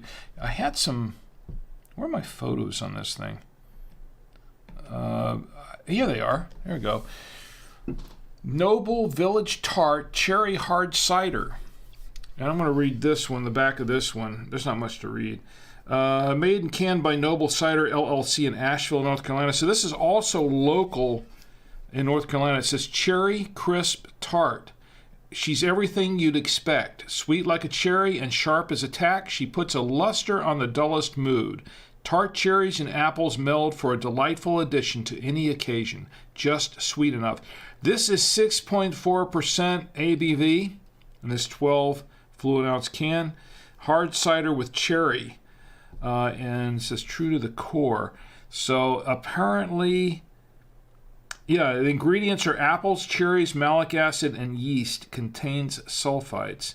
Natural sediment from real ingredients. And that is what we're looking at here with this one. So I'm going to go ahead and open up that one. 69 Mets fan says, never heard of that cider. Hope it's good. So do I, because I'll have to admit the rain fruited sour was not my favorite ale. I've had some really good ales. That was not, in my opinion, not up there with them. It's okay, but not my first choice. I'll just put it this way. I don't think I'd buy the rain fruited ale again anytime soon. By the way, both of these came from Trader Joe's. So they're both readily available. And if you have a Trader Joe's in your area, they're both available there. The rain fruited sour and the Noble Village Tart Cherry Hard Cider. I'm just going to try this out now. So this is the cider. Now, it's funny you should mention the pineapple cider, X86, the Aces cider, and Tommy Antio, he loves that cider. I bought a little case for him, and he loves that cider, the pineapple. They have a couple of really good flavors. Ace does some really good ciders. I agree with you there. They have some really good ciders. The pineapple's one of them. Okay, so I've got this, the Noble Village Tart Cherry Hard Cider. Let me give this a, you know what, I'm just to be fair about it. Let me get that rain out of my mouth. So we'll try out this. Ooh. Just giving it a whiff. It tastes like it smells like cherry. You know what it kind of smells like? Some years ago, they came out with Ocean Spray came out with like a cherry like a cran-cherry thing. It kind of reminds me of that. Let's give it a taste.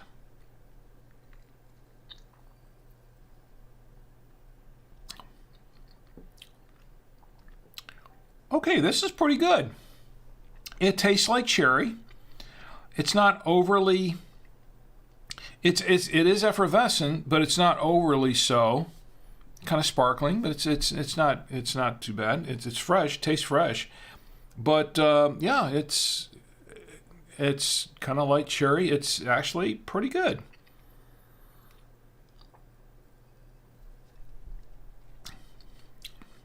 Definitely cherry. It's not super heavy on the cherry, but it definitely has a cherry taste to it. You can still taste a little bit of the apple in there, and the apple cider, the apple and like the apple cherry combination. But it is actually a good one. I like this one. Now, okay, to be fair, I love cherry. Okay, and that's one reason why I like the Chianti with the cherry flavor. That's one reason why I like some of the red wines that have a lot of cherry notes to it. So I do love cherry. Now, if you don't like cherry, and some people don't like cherry at all, I know of some people who can't stand cherry. If that's you, then this is not for you because it's a cherry cider. It's going to have cherry in it. But if you like cherry, even so much, it's actually pretty good. Yeah, I could drink this one. Oh, I'm drinking it now. Yeah, it's pretty good. Now this one I like. And for those who say, well, yeah, Rick just likes to drink, so he'll drink anything. That's not true. This is okay, but it was. No, I don't think I'd buy another can of it. But the cherry, yeah, the cherry I can really get into. That's good. I like this one. So the cherry, once again, this is the. Let me pull it up again one more time if I can find it. The picture, that is. Here are the photos. Cherry Hard Cider, Noble Village Tart Cherry Hard Cider. And it's really not that tart. It's a slight, it's a little bit tart, not much.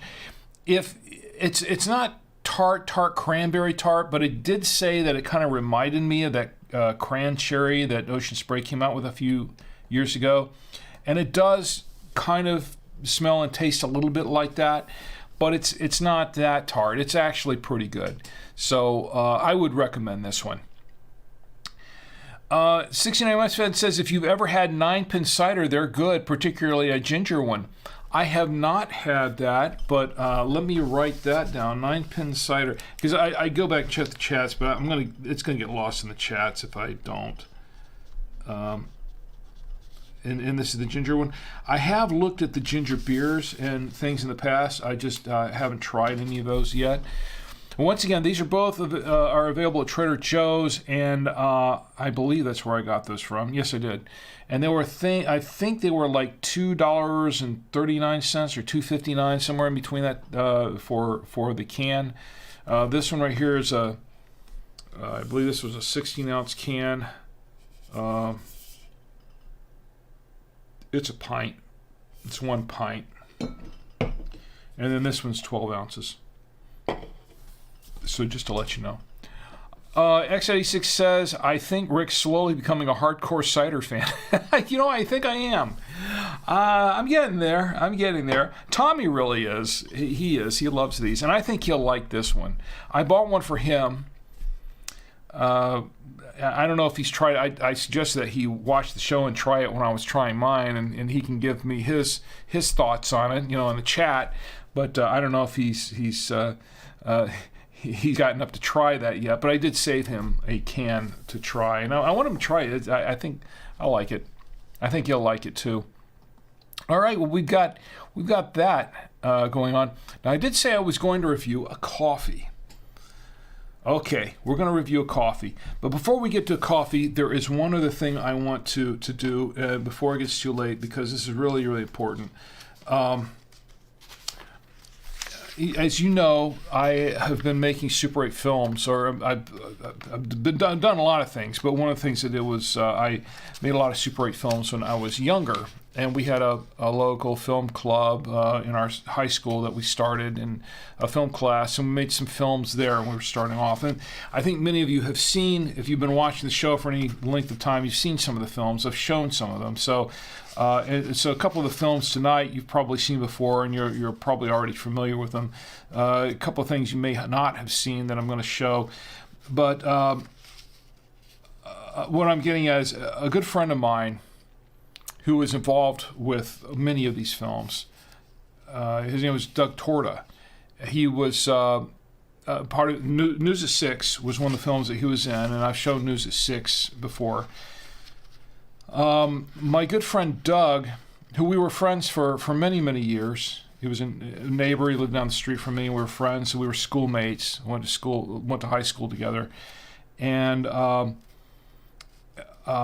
few years ago, he lost his life to cancer, and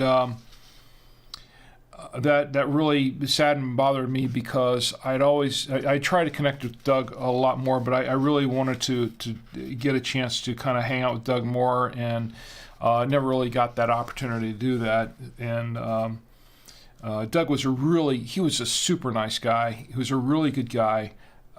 And from what I understand from his family, a great dad, a great grandfather, just an all-around great guy. I knew that. I mean, growing up with him in school, it's funny too. Our parents. My dad went to college with his dad.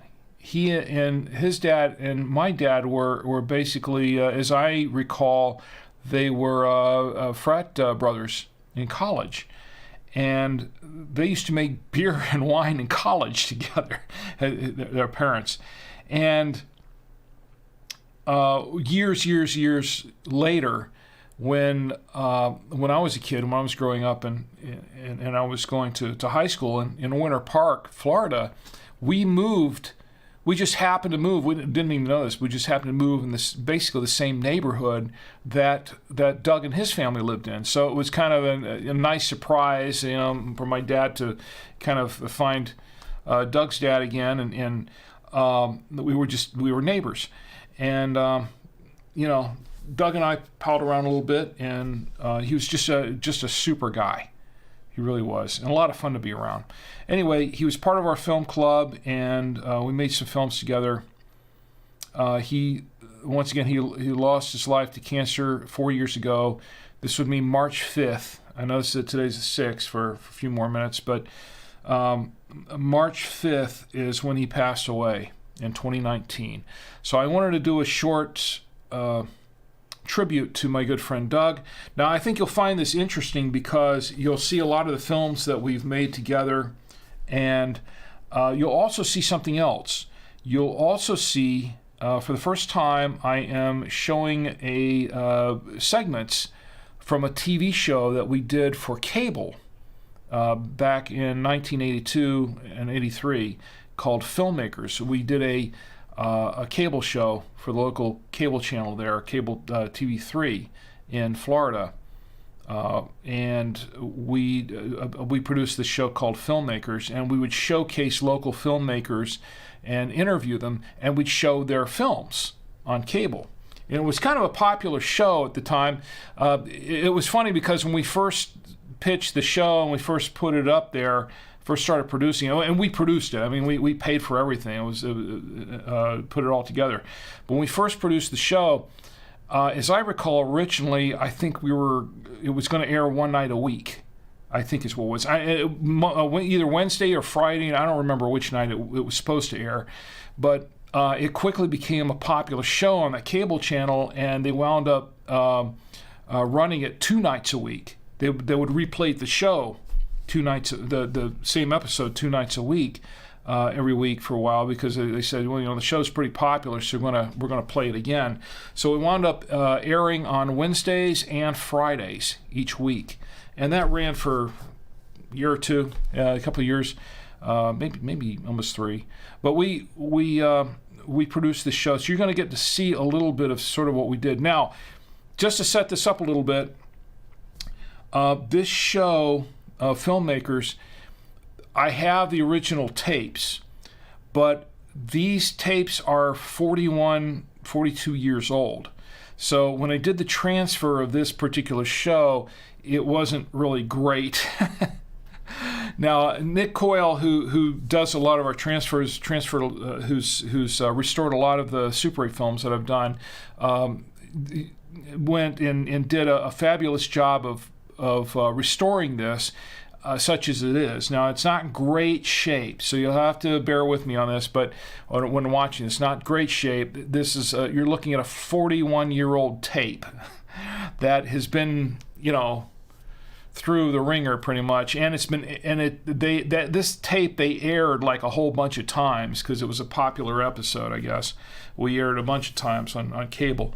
So here it is. I'm going to go ahead and show it. And this was going to be a little bit of a tribute to my good friend Doug Torta. I'm going to show this without the overlay on there, the film overlay. Here is the tribute to Doug Torta.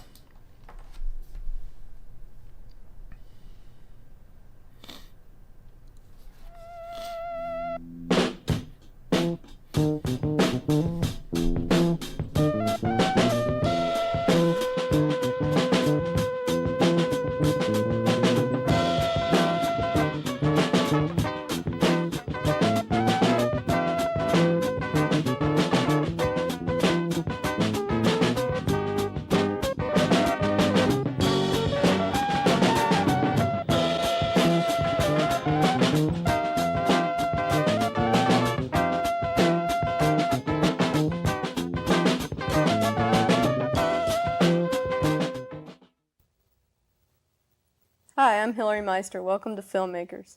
Tonight my guest is Doug Torda, who's originally from Jacksonville and has lived in Orlando for about 12 years. Doug works as a bank supervisor here in Orlando, and he's been involved with films for about, 6 years? About 6 years. What got you interested in films? Well, some of my friends in high school, we just got together and decided, one of us bought a camera and we just started using it as best we could. And we found a sponsor in high school and formed a club called the Lake Howell Film Club. And for the most part, it was touch and go, learn as we went. And we tried to do everything we could. How long did the club go on in the school? Well, we started it when we were juniors. So I went through junior and senior years of high school. It was mostly after school. We didn't get any class time or anything like that. Some of the people in the club were in the audiovisual section, so we got some help from the audiovisual department. But for the most part, it was using our own equipment and learning as we went. Do you know if the club is still in existence today? The club still exists at the school, but we don't really know anything as to what's going on with it. About how many films would you say that you and the club made? Altogether, during the 2 years, we made about 6 or 7 films that I can recall. It's been about 4.5, 5 years ago now since I was last. Announcing a new and exciting product from Rico. It's the Chianti Kitchen Food Pulverizer. This tool is the perfect gift and has over 1,000 uses. It pummels vegetables, fruits, and even as thick as steaks into a disgusting mass that is guaranteed to be absolutely revolting to all members of the family or your money back. The pulverizer can also be a children's toy. Look at the fun he's having.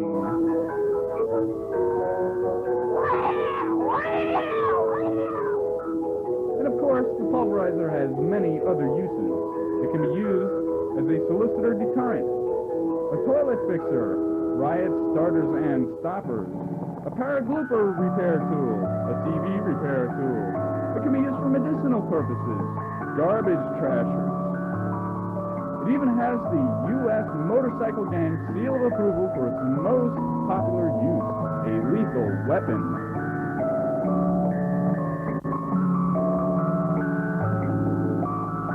To get yours, send $21.95 to Pulverizer in care of this station.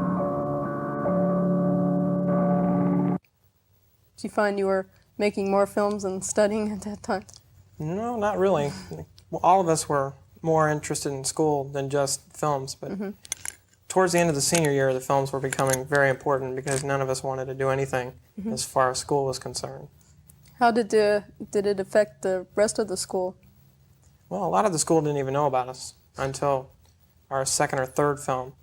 And then we got some support from the school, and we had a few nights where we showed films in the school auditorium. But for the most part, everybody that knew about us was real excited about the work we were doing. Did you get class credit or anything like that? We had this junior year, I can't remember which year it was for sure, they did have a class for filmmakers, and we did get credit for half a semester. So that was an added benefit to it. It worked out well. Do you feel that a film should probably be introduced a lot more into high schools than it is? I think it's important as far as film and video, because as the world changes more and more to getting our information from those areas, it's very important that they know how it is produced and what to look for to know whether or not you're really watching a quality program or not. I'm Sergeant Joe Smith of the Fraud Division. Recently, there has been a rash of fraudulent activities involving the citizens of this area, especially the elderly. The only way to curb this is by informing the people of this area, and we have the solution. It's this book entitled How to Recognize Fraud. It illustrates to the average citizens what to look for when dealing with fraud. To get your copy, send $24.95 to Sergeant Joe Smith, P.O. Box 1332, Sav City, Florida. Thank you. Around the Pool in 80 Laps was our first attempt at still animation where we moved people instead of little dolls or pictures. And it was quite interesting. We got to do pretty much what we wanted as we went along.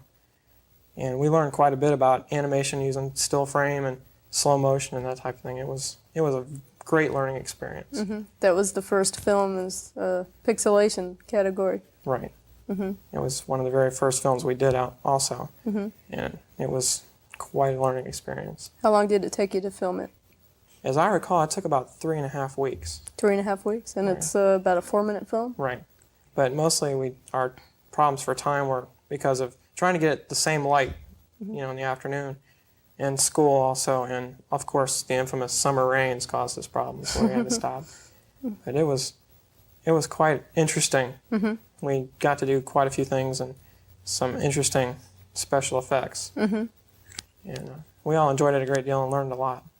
How many people did you have actually running the camera that weren't in the film?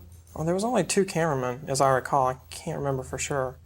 But it was very few cameramen. It was mostly a lot of us moving things around. One camera? Yeah, we learned to use rulers very well, moving things along. What other films have you made? Well, I also made another movie, which was called News at 6. I don't know if y'all are going to present that at any time, but it was a actual acting, and it was also one of those productions for class, and that was the most exciting of all the films that I worked on, because you actually got to act in it, and it wasn't little pieces of paper you were moving or that type of thing. It was very interesting, and we tried a lot of puns that no one figured out, but it was worthwhile also. Barry Bumbler here. Behind me is new Kaputsk nuclear power plant, built just this year. We thought we'd bring our camera crews out here to show you what a nuclear power plant is all about. We're going to conduct an interview with plant director, Professor Willard Crompton. This is Professor Willard Crompton. Tell me, Mr. Crompton, how can a small city like Kaputsk, Wyoming, with a population of only 250, get a $4.3 billion nuclear power plant? Have you ever tried to change census record? Well, let me ask you something, Professor. Since we can't go inside for security reasons, why don't you just tell us all about the nuclear power plant? Well, for a first thing, this is the fuel that we use, uranium-235. You're right for backing away. It is very dangerous, but I'll put it back in my pocket where it's very safe. Okay, that makes sense. And next I'll go on with the building here. Just in case we do have an accident, to protect the building from anything that may happen to it, we have this small box right over here that has valves in it. And if we do have an accident, we can open these valves and let the radiation go out into nature where it can be taken care of by nature, and the building will stay in perfect condition. Oh, that's very good. You may have also noticed the cracks in the building that make it look something like a hand grenade. And that is, how a hand grenade blows apart with the squares. Well, same basic idea, so that, if there is an explosion and we do try to go inside, the pressure has been let out by falling parts of buildings. I see. Right, Yes, that's very good. Tell me, Professor, what about the road being so close to this nuclear power plant? Isn't there some chance of a car or a truck or anything running into the building and causing an accident? We never noticed that before. I didn't know it was there. Tell me, Professor, has the building met all federal safety standards? Yes, it has met all the standards with flying colors, gone beyond what they say must be done. Absolutely nothing can go wrong with this piece of building. It's beautiful. It's absolutely beautiful. Nothing can go wrong. That's very good, Professor. Well, there you have it. This is Barry Bumbler signing. Now a word from our sponsor. Hi. Have you ever had trouble with your car? Have you ever wished you could make it disappear? Well, this man does. His car has stalled out on him for the last time. He's about to use an amazing new product called Spray Away. Just aim, spray, and the problem disappears forever. Having problems with your kids? Well, just one application of Spray Away and the problem is gone, well, forever. Get new Spray Away at finer stores everywhere. And now for the sports. Today's scores are 4-1, 37-9, 3-6, 0-0, 37-8, 486-0, and Crompton wins 12 under par. Can you believe that, sports fans? And now for some filmed highlights of yesterday's game. Look at that pass. Unbelievable. Too bad you didn't get to see the game. Tomorrow's scores tonight at 11. Well, thanks, Doug, for coming on the show. Thank you very much And for I putting up hope with me. all your projects turn into more film projects. And then, you know. So until next week, we'll see you later.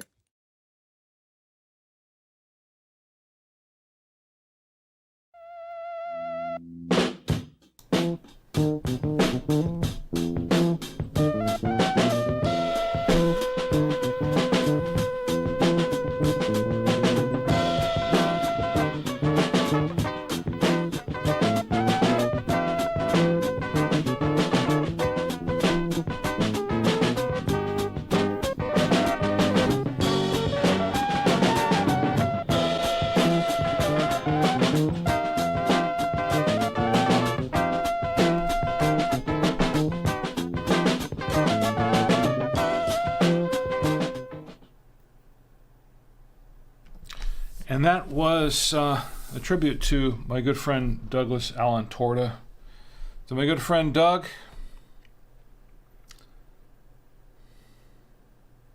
to you.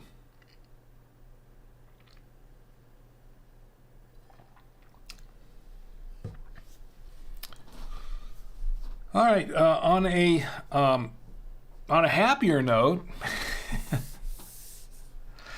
we have, we've got some coffee. I'm going to review a coffee and a coffee maker here in just a few moments. As a matter of fact, let me go ahead and do that now. Let's bring that out now, shall we? We're going to review this coffee maker. I should have set it up before while we were running the video, but I'm going to go ahead and set it up now.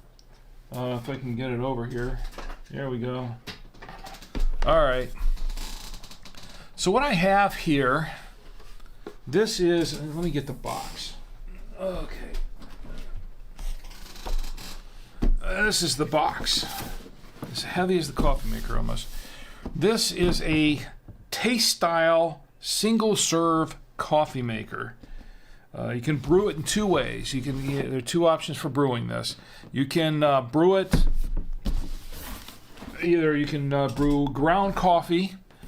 It has a little ground coffee reservoir that you can put the coffee, you can grind coffee and put the grounds in and then brew it that way. Or you can brew with the pods, or what is commonly known as the K-Cups. The K-Cups are a registered trademark of Keurig, of course. We could talk about that. That's a different topic altogether. Before I do that, let me go back to the chats, because we've had folks in the chats here waiting to chat with us. Beast on Gaming is in the chat. Beast on Gaming says, "Hey Rick, been a while." And it has been a while, and I'm glad you're here. Says, "Hope you enjoyed your break." I did. I'll talk about that in just a moment, but I'm glad you brought that up, because there's some things happen on the break. Beast on Gaming says, "Sorry I interrupted. I didn't realize you were in the middle of a serious bit." No, it's okay. It's all good. Don't worry. I'm glad you're here. Don't go away. Stick with us, and it's going to be fine. And you know what? I'm gonna go get back to that in just a few moments after we do this coffee review, as what happened on the break, because I have something else to show you and what I did on my spring break. I want to know what you did on your spring break for me, but I'm going to show you what I did on my spring break, and it was not entirely quiet. It was very, very busy. I had some plans for the show. I'm not going to get into that right now, but let's get the coffee taken care of. What's up says, "Hey Rick, got to tap out for the night. Catch you next week."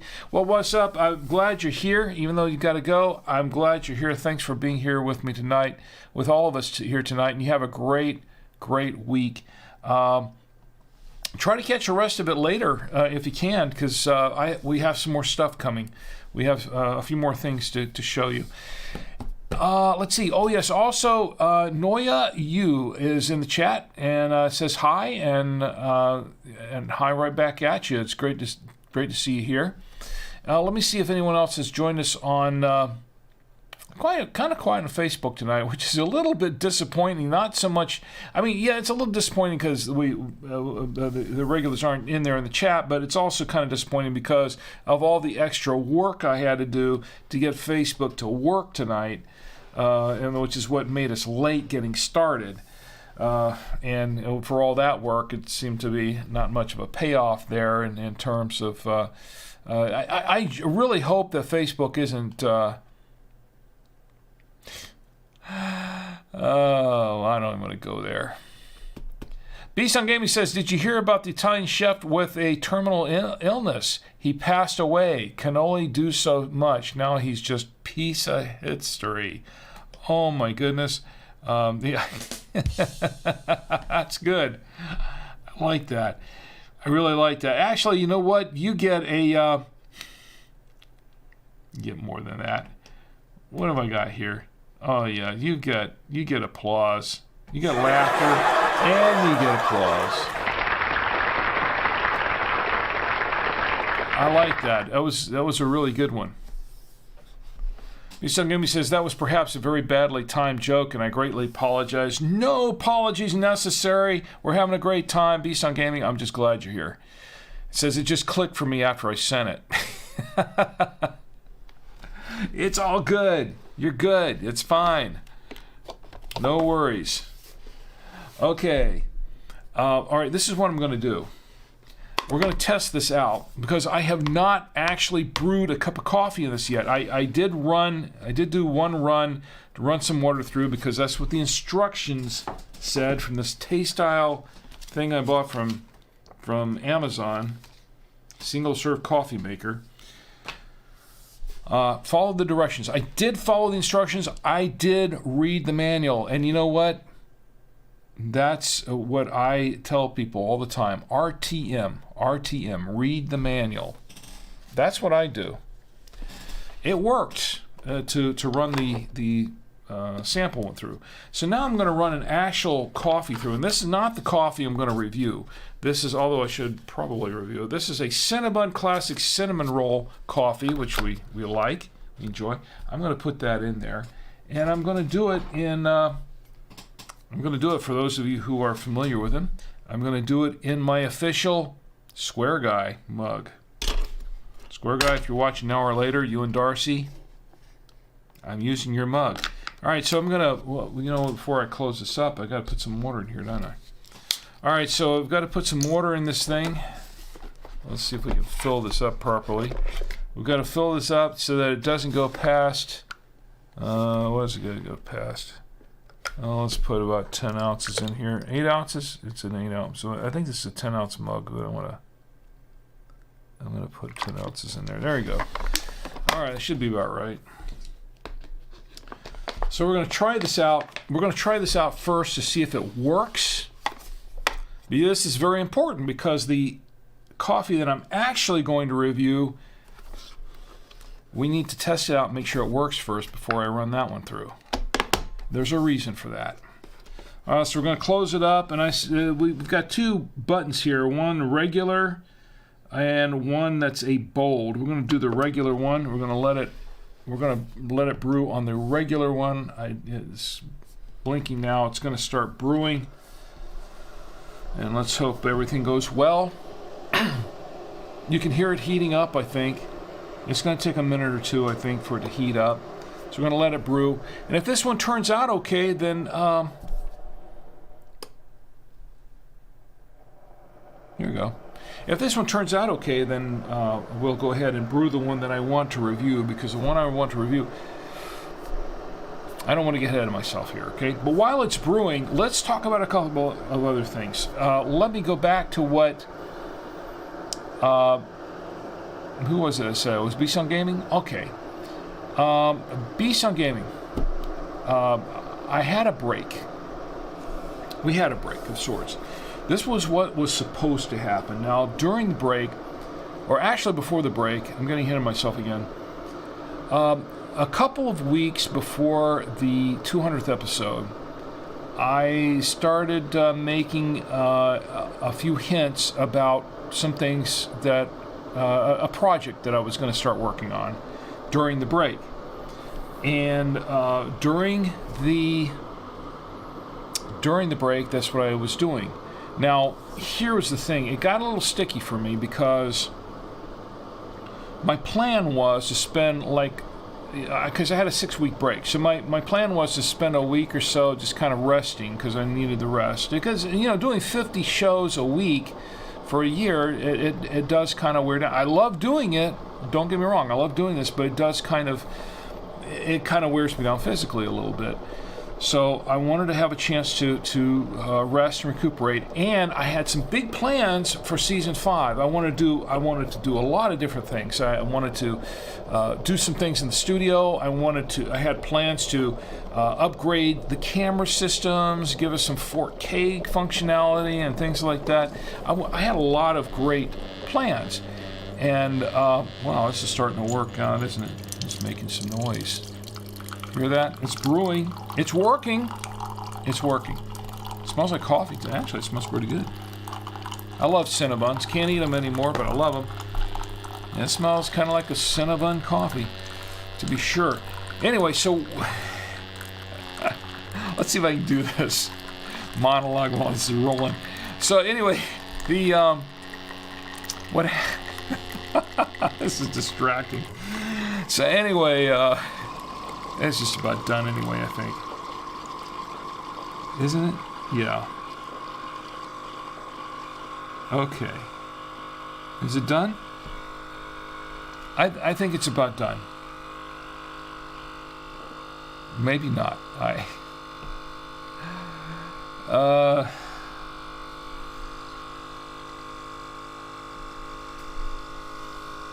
Okay. There. Now it's done. Okay, great. And it did. It worked. It brewed the cup of coffee. It was very hot. I'm going to wait a moment, too, before I open this and take out the pod. The K-cup, if you will. Beast on Gaming says, breaks are important. I once threw out my voice a few days before a performance. It could have been bad. Yeah, breaks are very important. That's very, very true. Especially if you're performing. Yes, but even if you're not, it's very important to have a break. Everybody should have a break every once in a while. I'm going to get to that a little bit later too. But anyway, so during this break, where was I? Okay, so during the break, I had all these big plans for the show, and I was going to revamp some things in the studio. I was going to really, I had plans to really do some fantastic things for season 5, really come out gangbusters, and just kind of, really what episode 200 was basically supposed to be kind of a precursor to what I was going to do for this season. That didn't exactly happen, because what happened was, during the last 2 weeks, and then I think I did make a reference to it, a brief reference to it in episode 200, that I had another project that had kind of been presented to me. And this is what happened. So I couldn't talk about it at the time, but now that it has been launched, I can talk about it. And what it was I was approached by a friend of mine, and I think some of you may have heard the name before, because I have mentioned him a few times on the show. I toasted his birthday and whatever in the past. But a friend of mine, Ross Brand, who is a fellow podcaster and a fellow streamer, and are really into the stream to the streaming and video space, and an influencer. He and an author too. He's written some books. Anyway, he approached me. He had a new project coming up. He wanted to start a network, primarily on YouTube, called 100 TV. This network, and he approached me and he invited me to join his Facebook group, and he invited me to join up as one of the creators on 100 TV to develop a show for it. So, and they had to be original shows. But I thought, okay, this is intriguing. I thought this is really interesting. I'd kind of like to get in on this and find out what I could do. So this was during like episode 199, I think. 198 or 199 is when I first got wind of it. So one of the things that I was going to do during the break was I was going to set aside 2 weeks during the break and develop a show and produce a pilot episode for 100 TV. Well, little did I know at the time just how far into it I would get. I went pretty deep down the rabbit hole, per se, in my own mind. Went down the rabbit hole on this because I thought this is a really cool idea. So I didn't know where it was going or if it would go anywhere at all. But I thought, I've got to give this a try. So I started developing a show, and what I came up with was to take because I really didn't have the resources to just do a whole original thing completely, 30 minutes or 60 minutes. He asked me to produce a 60-minute or a 30-minute show, and I opted for 30 because that was about all I could budget for in many ways, time-wise and money-wise and everything else-wise. And then I was already doing this. So I said, well, what I can do is I can take the original Drink with Rick and I can make a sort of a here's how I started this, here's how it went, kind of an anthology well, not an anthology, but kind of a record or a diary of how I started the show and how it progressed. And with original content, I would take some of the content from the previous episodes of Drink with Rick, mix it with some new content where I'm kind of talking about the progression of the show and the evolution of it and how it went, and kind of create a whole new show out of it. And he said that would be fine, that'd work. I ran it by him. He says, yeah, that's great. So I went ahead and I did a pilot episode, and then he said, well, I need a couple more episodes because we have to work a few episodes in advance. So I did 3 episodes so far. I'm doing more. And this is called Drink with Rick Rewind, like you're rewinding and replaying some stuff, but it's R-E-W-I-N-E, rewind, like we're rewinding. Get it? It's a pun. Okay. So that's what I came up with, and he liked it, and I said, okay, fine. So I did a few episodes, and the network, the 100 TV network, the whole concept of 100 TV is to have eventually 100 creators that are on this network that run their shows. They have regular shows on this network, and eventually the network will run 7 days a week. It started off with Monday shows, 6-hour network, I would say, run of shows each week for Monday nights. It started off on Monday nights. May 1st was the launch date. And then they would start a Tuesday night lineup, which would start on June 1st of 2023. I was on the May 1st date, the first launch. I was part of the initial launch, so I was on the May 1st lineup for the Monday night shows. And it launched officially last Monday, or this past Monday. The May 1st was the official launch date. And the shows ran. There were 10 shows, and mine was the one that ran on basically starting off happy hour, 4:30 p.m., 4:30 to 5 p.m. And I watched the entire, I was there for the entire, took the day off for it actually, watched the entire day's worth of shows. And a lot of good stuff. I learned some things. So that was 100 TV Network. That's what launched. It's on 100 TV. It's on, there's a website. You can see all the bios and all the shows and things that are starting up. It's 100tv.com is the website. And the network is on YouTube currently at 100 TV. There are a couple of 100 TVs out there, but this is the one you can find that just says it's 100 TV, all one word. Anyway, that is what I did. But now the thing is that I was thinking I was going to take 2 weeks off to do this. That's not how it worked out. As it turns out, to do this, and I had to produce a lot of stuff from scratch because it really had to be an original show.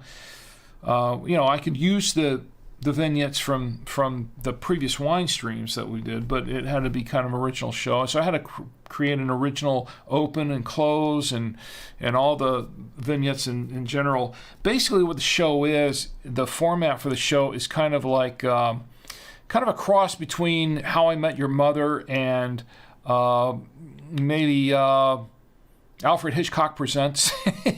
How Alfred Hitchcock, in the old Alfred Hitchcock Presents show, he would go out and do this opening, and he'd do these little vignettes in between the things. It's not as macabre at all like Alfred Hitchcock Presents, but it was the kind of same kind of vein where you get out and you introduce stuff and you talk about what's going on. And it's sort of like How I Met Your Mother, in the sense that I'm kind of reminiscing and then showing off what I was kind of reminiscing about. So kind of a chronology of things for the original Drink with Rick show. But that's kind of how the show went. I have a promo. I'm going to show the promo, and then we're going to get back to this coffee. But I want to show a promo to you on this. It's if I got it queued up here somewhere. There we go. Here's my promo. I was going to show some promos for some other shows, some of the other shows. Really, what I want to do is I invited them. I said, look, I can show promos from all your shows here on the show tonight, or at least some of them. And nobody took me up on the offer. So maybe, I don't know what the deal was with that, but I was all about trying to promote and showcase their shows. But anyway, here's mine, since nobody else is going to do it. But here's my promo for the Drink with Rick Rewind for 100 TV. I don't script any of this. This is a stream of consciousness kind of program. We're going to find out if this is a wine worth drinking or not. This could go either way. I'm going to go in with an open mind and an open bottle, and we'll try it out and see how good it is, or if it's any good at all. This is a completely unstructured show, and it's just something fun I'm doing. It has a very nice finish to it, I will say that. So that's my 30-second promo for 100 TV that runs every week. Anyway, you can catch the show. You can catch the first episodes. I'll put up a link. If you've been reading my blog at drinkwithrick.com, I have a blog there. I explain what that's all about and have links to the shows and things like that. So you can check that out. And then you can check out the show if you're interested in looking at that. Anyway, so here's the coffee. Still hot, by the way, still very hot. So I think it's safe for me to go ahead and remove the pod. So now we can try the actual review. It's dripping a little bit. I don't know where to put this thing. It's on the floor. I'll pick it up later. All right, so this is what I wanted to review. Okay, so far this coffee machine works great. I'm okay with the coffee machine. Let's see if it continues to work great. All right, now we get into this. So let me show you what this is first. I'm going to review this and sort of review this. These are Trader Joe's coffees. So now I'm doing a coffee review. This is kind of what I wanted to review, but there aren't any more pods in here, so we can't review that. This is the Autumn Maple Coffee Cups. Trader Joe's Autumn Maple Coffee Cups, light roast, 100% Arabica coffee. This one is also 100% Arabica coffee. This one is a medium roast. This is the Trader Joe's Coffee Cups. And the 12 single-serve cups in this. This is one we're going to kind of review. But the reason we're reviewing this is because my wife's been buying these from Trader Joe's, and at the outset, they seem like a pretty good deal. I mean, kind of, because, Trader Joe's, they're kind of like, they're into the more organic stuff and the more natural stuff without preservatives and things like that. Trader Joe's is a cool place. I love Trader Joe's. Don't get me wrong. I love Trader Joe's. Buy a lot of coffees from Trader Joe's. I'll buy a lot of wines from Trader Joe's. Bought the beers from and the ales and the ciders from Trader Joe's. I love Trader Joe's. So don't get me wrong. It's not disparaging Trader Joe's per se. It's just that the coffee I had kind of an issue with. Not because of the coffee itself, but because of the coffee pods. Now this is how some of these come. They're in a little sealed package.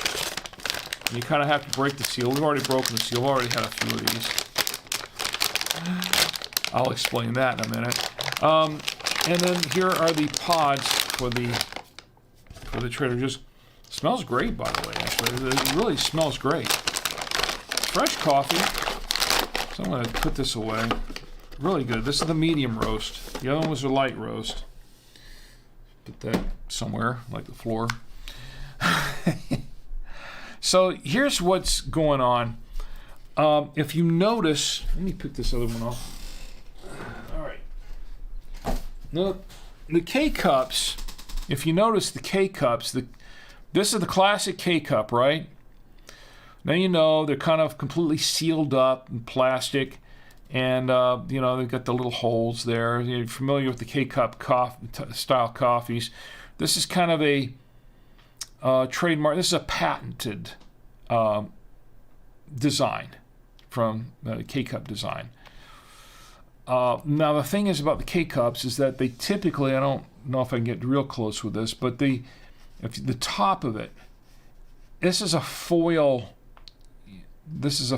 cap on the top. The whole cover here is actually a foil cover, and that's typically how it works on the regular K-Cup coffees. Is that you have this plastic container that gets punctured at the bottom so the coffee can come out, and then so that they got a little needle that goes in there to push the water in there, and this is a foil cover. Okay. This is important because we're getting into the territory that I was of my review.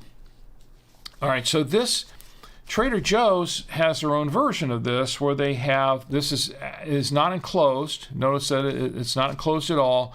It's kind of it looks it's open. It looks like a it looks like a porous sides. The bottom is closed up, and this is what's supposed to get punctured at the bottom to let the coffee out. But primarily the coffee will come out of the bottom or the sides because it's porous on the sides. The top, however, this is the problem that's kind of contentious with me, that I have an issue with. The top, and I don't know if you can really tell this very much, but you know how the other one is a foil cover on the top? This one is not foil. This is a kind of a plastic. I don't know what it's made of. It's like, I don't know, it's kind of some kind of plastic. Okay? Now, this is why this is very important. I'm going to run this in the machine. We're going to see what happens. Like I said, I have no issues with the coffee. The coffee's great. The coffee itself. If you can get the coffee out. If you can get a cup of coffee out of it. Let me explain. We're going to try this now. I'm going to put some more water in here. I'm going to put a fresh one. This is going to be wild. Should be interesting to see what happens here. And I'm trying this with all of my electronic equipment here. I'm taking a chance on this. And we're going to pour a little more coffee in here. Make sure it's up to 12 ounces. And it's about 12 ounces, I guess. Pretty close to it. Close enough. All right, so I've got the water in here. I've got that closed up. Let's go ahead and put the pod in there. All right, now we're going to close this up. We're going to turn this on, and as before, I'm going to run it on the regular the regular brew down here at the bottom. I don't know if you can see it too well, but on the regular oh, you know what? I almost forgot something. I've done this a few times before too, much to the chagrin of my wife. I've got a mug, coffee mug here. There we go. Yeah, I have forgotten mug before, and that would not be cool. And so we've got this running. We've got this running, and it's starting to brew. It's going to take a couple of minutes, I think, 2 minutes or so. While it's brewing, well, let's see what happens, because this should be very interesting. I'm hoping it'll work out. Well, actually, I'm hoping it won't, actually, because I shouldn't say anything, because this. Now, see, here's the irony of it. This would be the thing. For it to not work when I'm trying to brew coffee in the morning, but on the show when I'm trying to demonstrate it not working, it would actually work. That's the irony of this whole thing. Well, let's see what happens. And if it explodes or something, who knows? I got all my stuff here. We're going to find out if it's going to brew or not, or if it's going to... Anything could happen on this show. Anything could happen. I'm telling you, this is... We'll find out. Is it starting to brew? I can hear it doing something. I don't know what.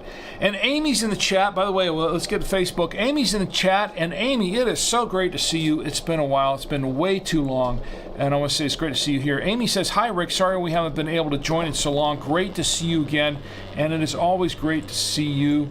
Thank you for being here. And I want to give Amy a big shout out and a big audience applause just for being here tonight. Thank you, Amy. And Dan, if you're there, a big shout out to you too. And everyone else watching. Now, it is brewing. Look at that. But look what's happening. I've got to show it to you. You see what's happening there? Now, that did not happen on the test one, right? That did not happen on the one that we brewed the first time. And I kind of expect, I'm glad it didn't explode, but it did get a little messy over here. It got a little messy. And I'm going to tell you, this is, once again, we're kind of reviewing this coffee machine too. But I can tell you with a great amount of confidence that it is not the fault of the machine. Okay, it's finished brewing. I'll tell you where see how it was leaking up there and everything? This was not the fault of the machine. So I'm going to tell you what the problem is. It's too hot to lift out of there. I'm going to give it a minute or two to cool down. So here's the problem. Trader Joe's. The coffee smells great, by the way. The coffee smells really good. Something to wake up to. I could drink this coffee. And by the way, Ed, if you're watching now or later, you might recognize this mug. My good friend Ed, Anthony, he sent me this mug. Says there's always time for friends, wine, and coffee on both sides. I think it was really cool. It was a really nice gift of Ed, and I really appreciate it. Thank you, Ed, by the way. I wanted to make sure that I brewed some coffee in Ed's mug, the mug that Ed gave me. All right, so this is still too hot. It's a little bit hot. Let me give it a minute or so. All right, so while it's brewing down, let me explain what's going on here. What's happening here is an issue with the pod. It's not the coffee maker, it's an issue with the pod. And let me explain what that's all about. Well, as I showed you before, what did I do with the other one? Yeah, it's down there somewhere. All right, so I think Who knows where it went? Maybe. I don't know where it went. Anyway, the previous pod, the one that we did the test one on, has a foil top.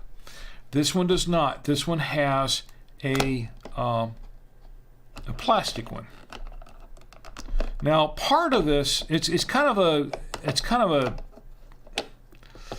double whammy here, because the coffee, normally these things are not designed, these little things are not designed to take the coffee in the sides like this thing is built to do. This thing, the coffee runs up the sides.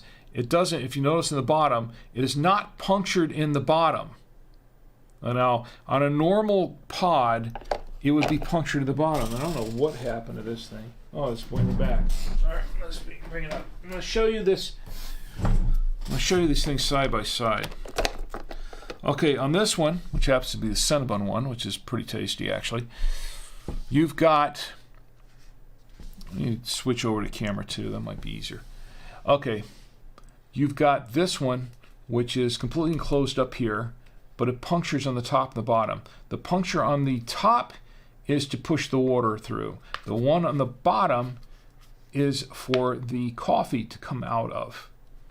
And notice it's completely sealed around the sides. And in addition to that, you have this foil, which is easy to puncture. Because the foil does not give away, because the foil is pretty much, you know, if you take a piece of foil and you stick a fork in it, or you stick an ice pick or something through it to make a hole, it's just gonna rip the foil, and it's gonna puncture through pretty easily, because there's not a lot of give to this. Okay, then compare it to this, which the coffee comes out the sides. If you notice the bottom, there's no puncture in the bottom. This is thick. This is too thick for that to puncture. It's too thick. It's made of plastic, very hard plastic. So typically, now sometimes you might get lucky, and you can see, I don't know if you can see real close, but from the lights, you can see there's a little indentation there. There's an indentation there where it tries to puncture the plastic, but it can't quite do it because the plastic is too thick and it's too hard. So it all has to come out the sides. And because of that, the sides are open. They're not, you know, it acts, the sides act as its own filter. It acts as the coffee filter, if you notice that. The big problem, though, is the top. Because the top is made out of a plastic and not this non-yielding, easy-to-tear foil, the plastic does not easily yield. In fact, the plastic, if you're trying to puncture the plastic is going to go like this. It's going to bend like this before it punctures. It's going to bend.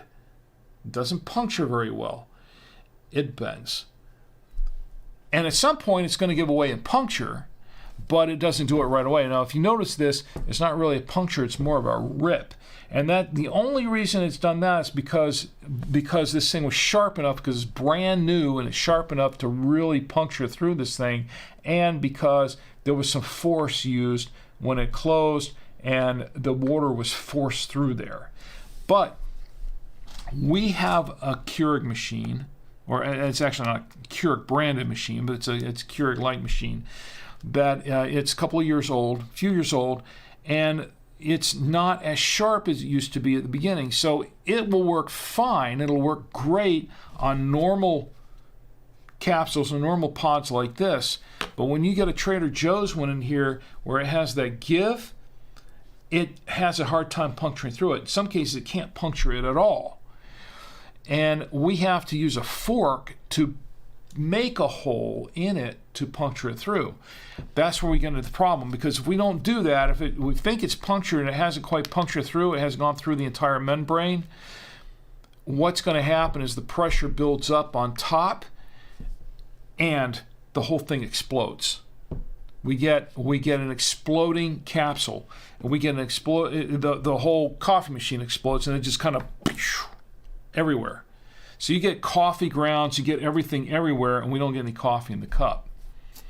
This is a major design flaw with these cups for the Trader Joe's cups. And Trader Joe's puts a lot of their coffees in these kind of cups. Almost not all of them, but most of them that we've tried use this style. And this is the problem. So if you've been complaining, if you've had trouble with coffee, with your capsules and stuff exploding, you shop at Trader Joe's, you buy this Trader Joe's coffee, and you've had trouble with these things exploding, before you blame the machine. Now, yes, sometimes the machines can malfunction. It happens.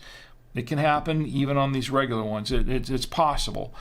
But before you blame the machine for those, check this out, because more often than not, it is not the fault of the machine, but it's the fault of a faulty design with the Trader Joe's cups.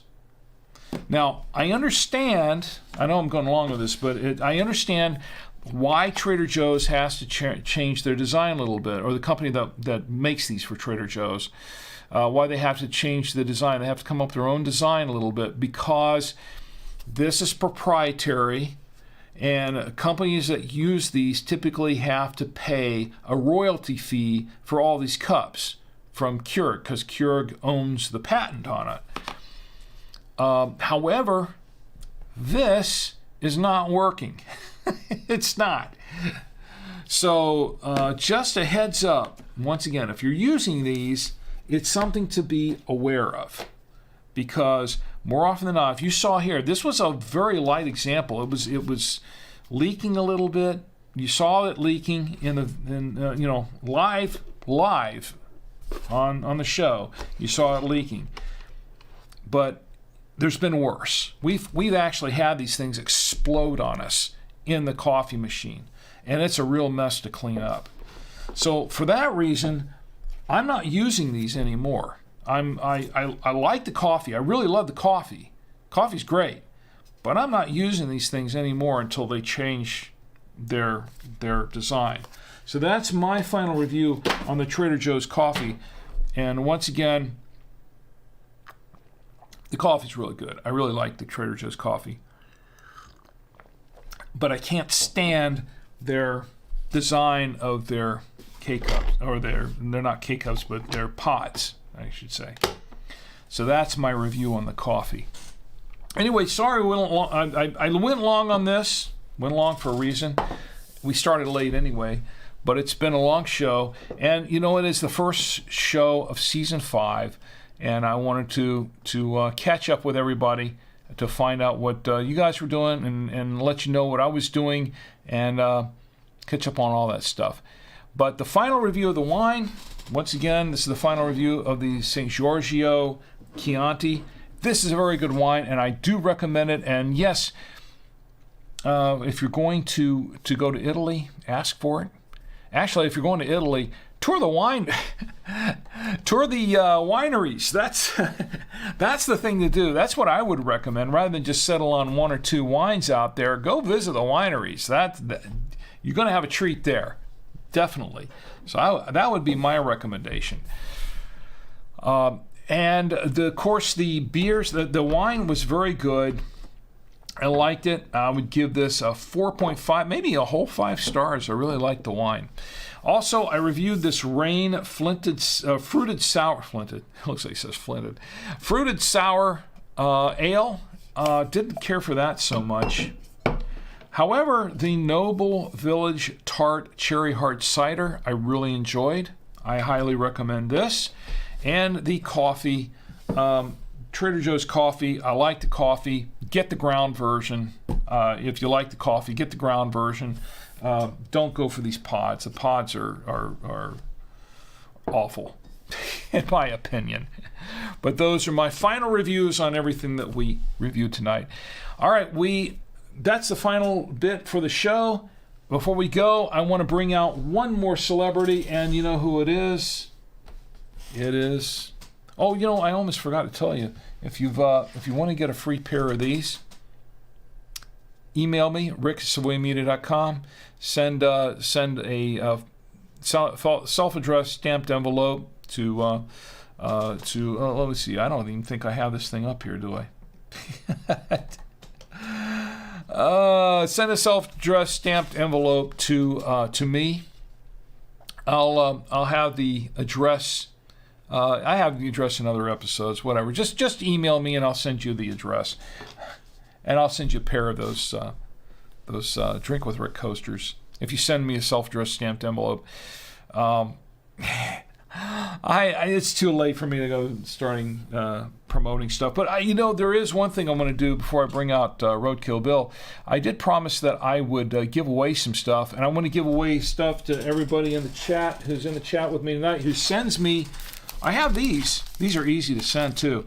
These are sticky, magically holds phone on dash sticky pads. I want to send out some sticky pads to everybody. This is to hold your phone in place while you're on the road. While you put it up on your dash, and it keeps the phone from falling off your dash.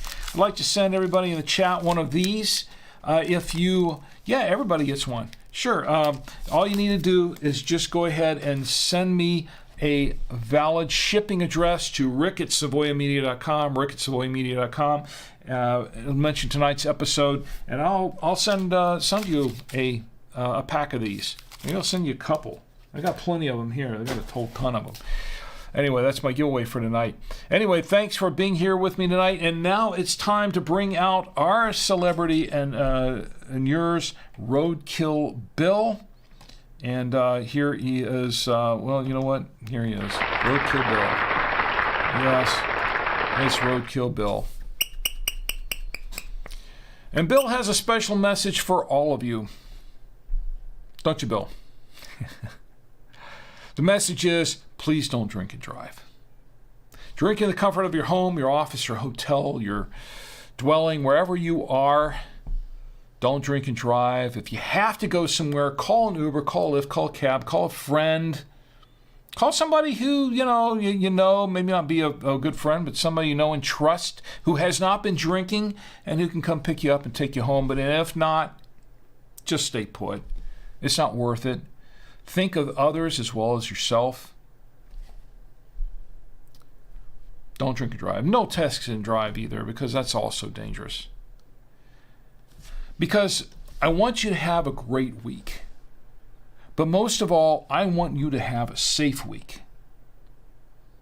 So you can all join me here again next week for another exciting episode of the Saturday Night Wine Stream, and we can all get together and drink with Rick. Good night.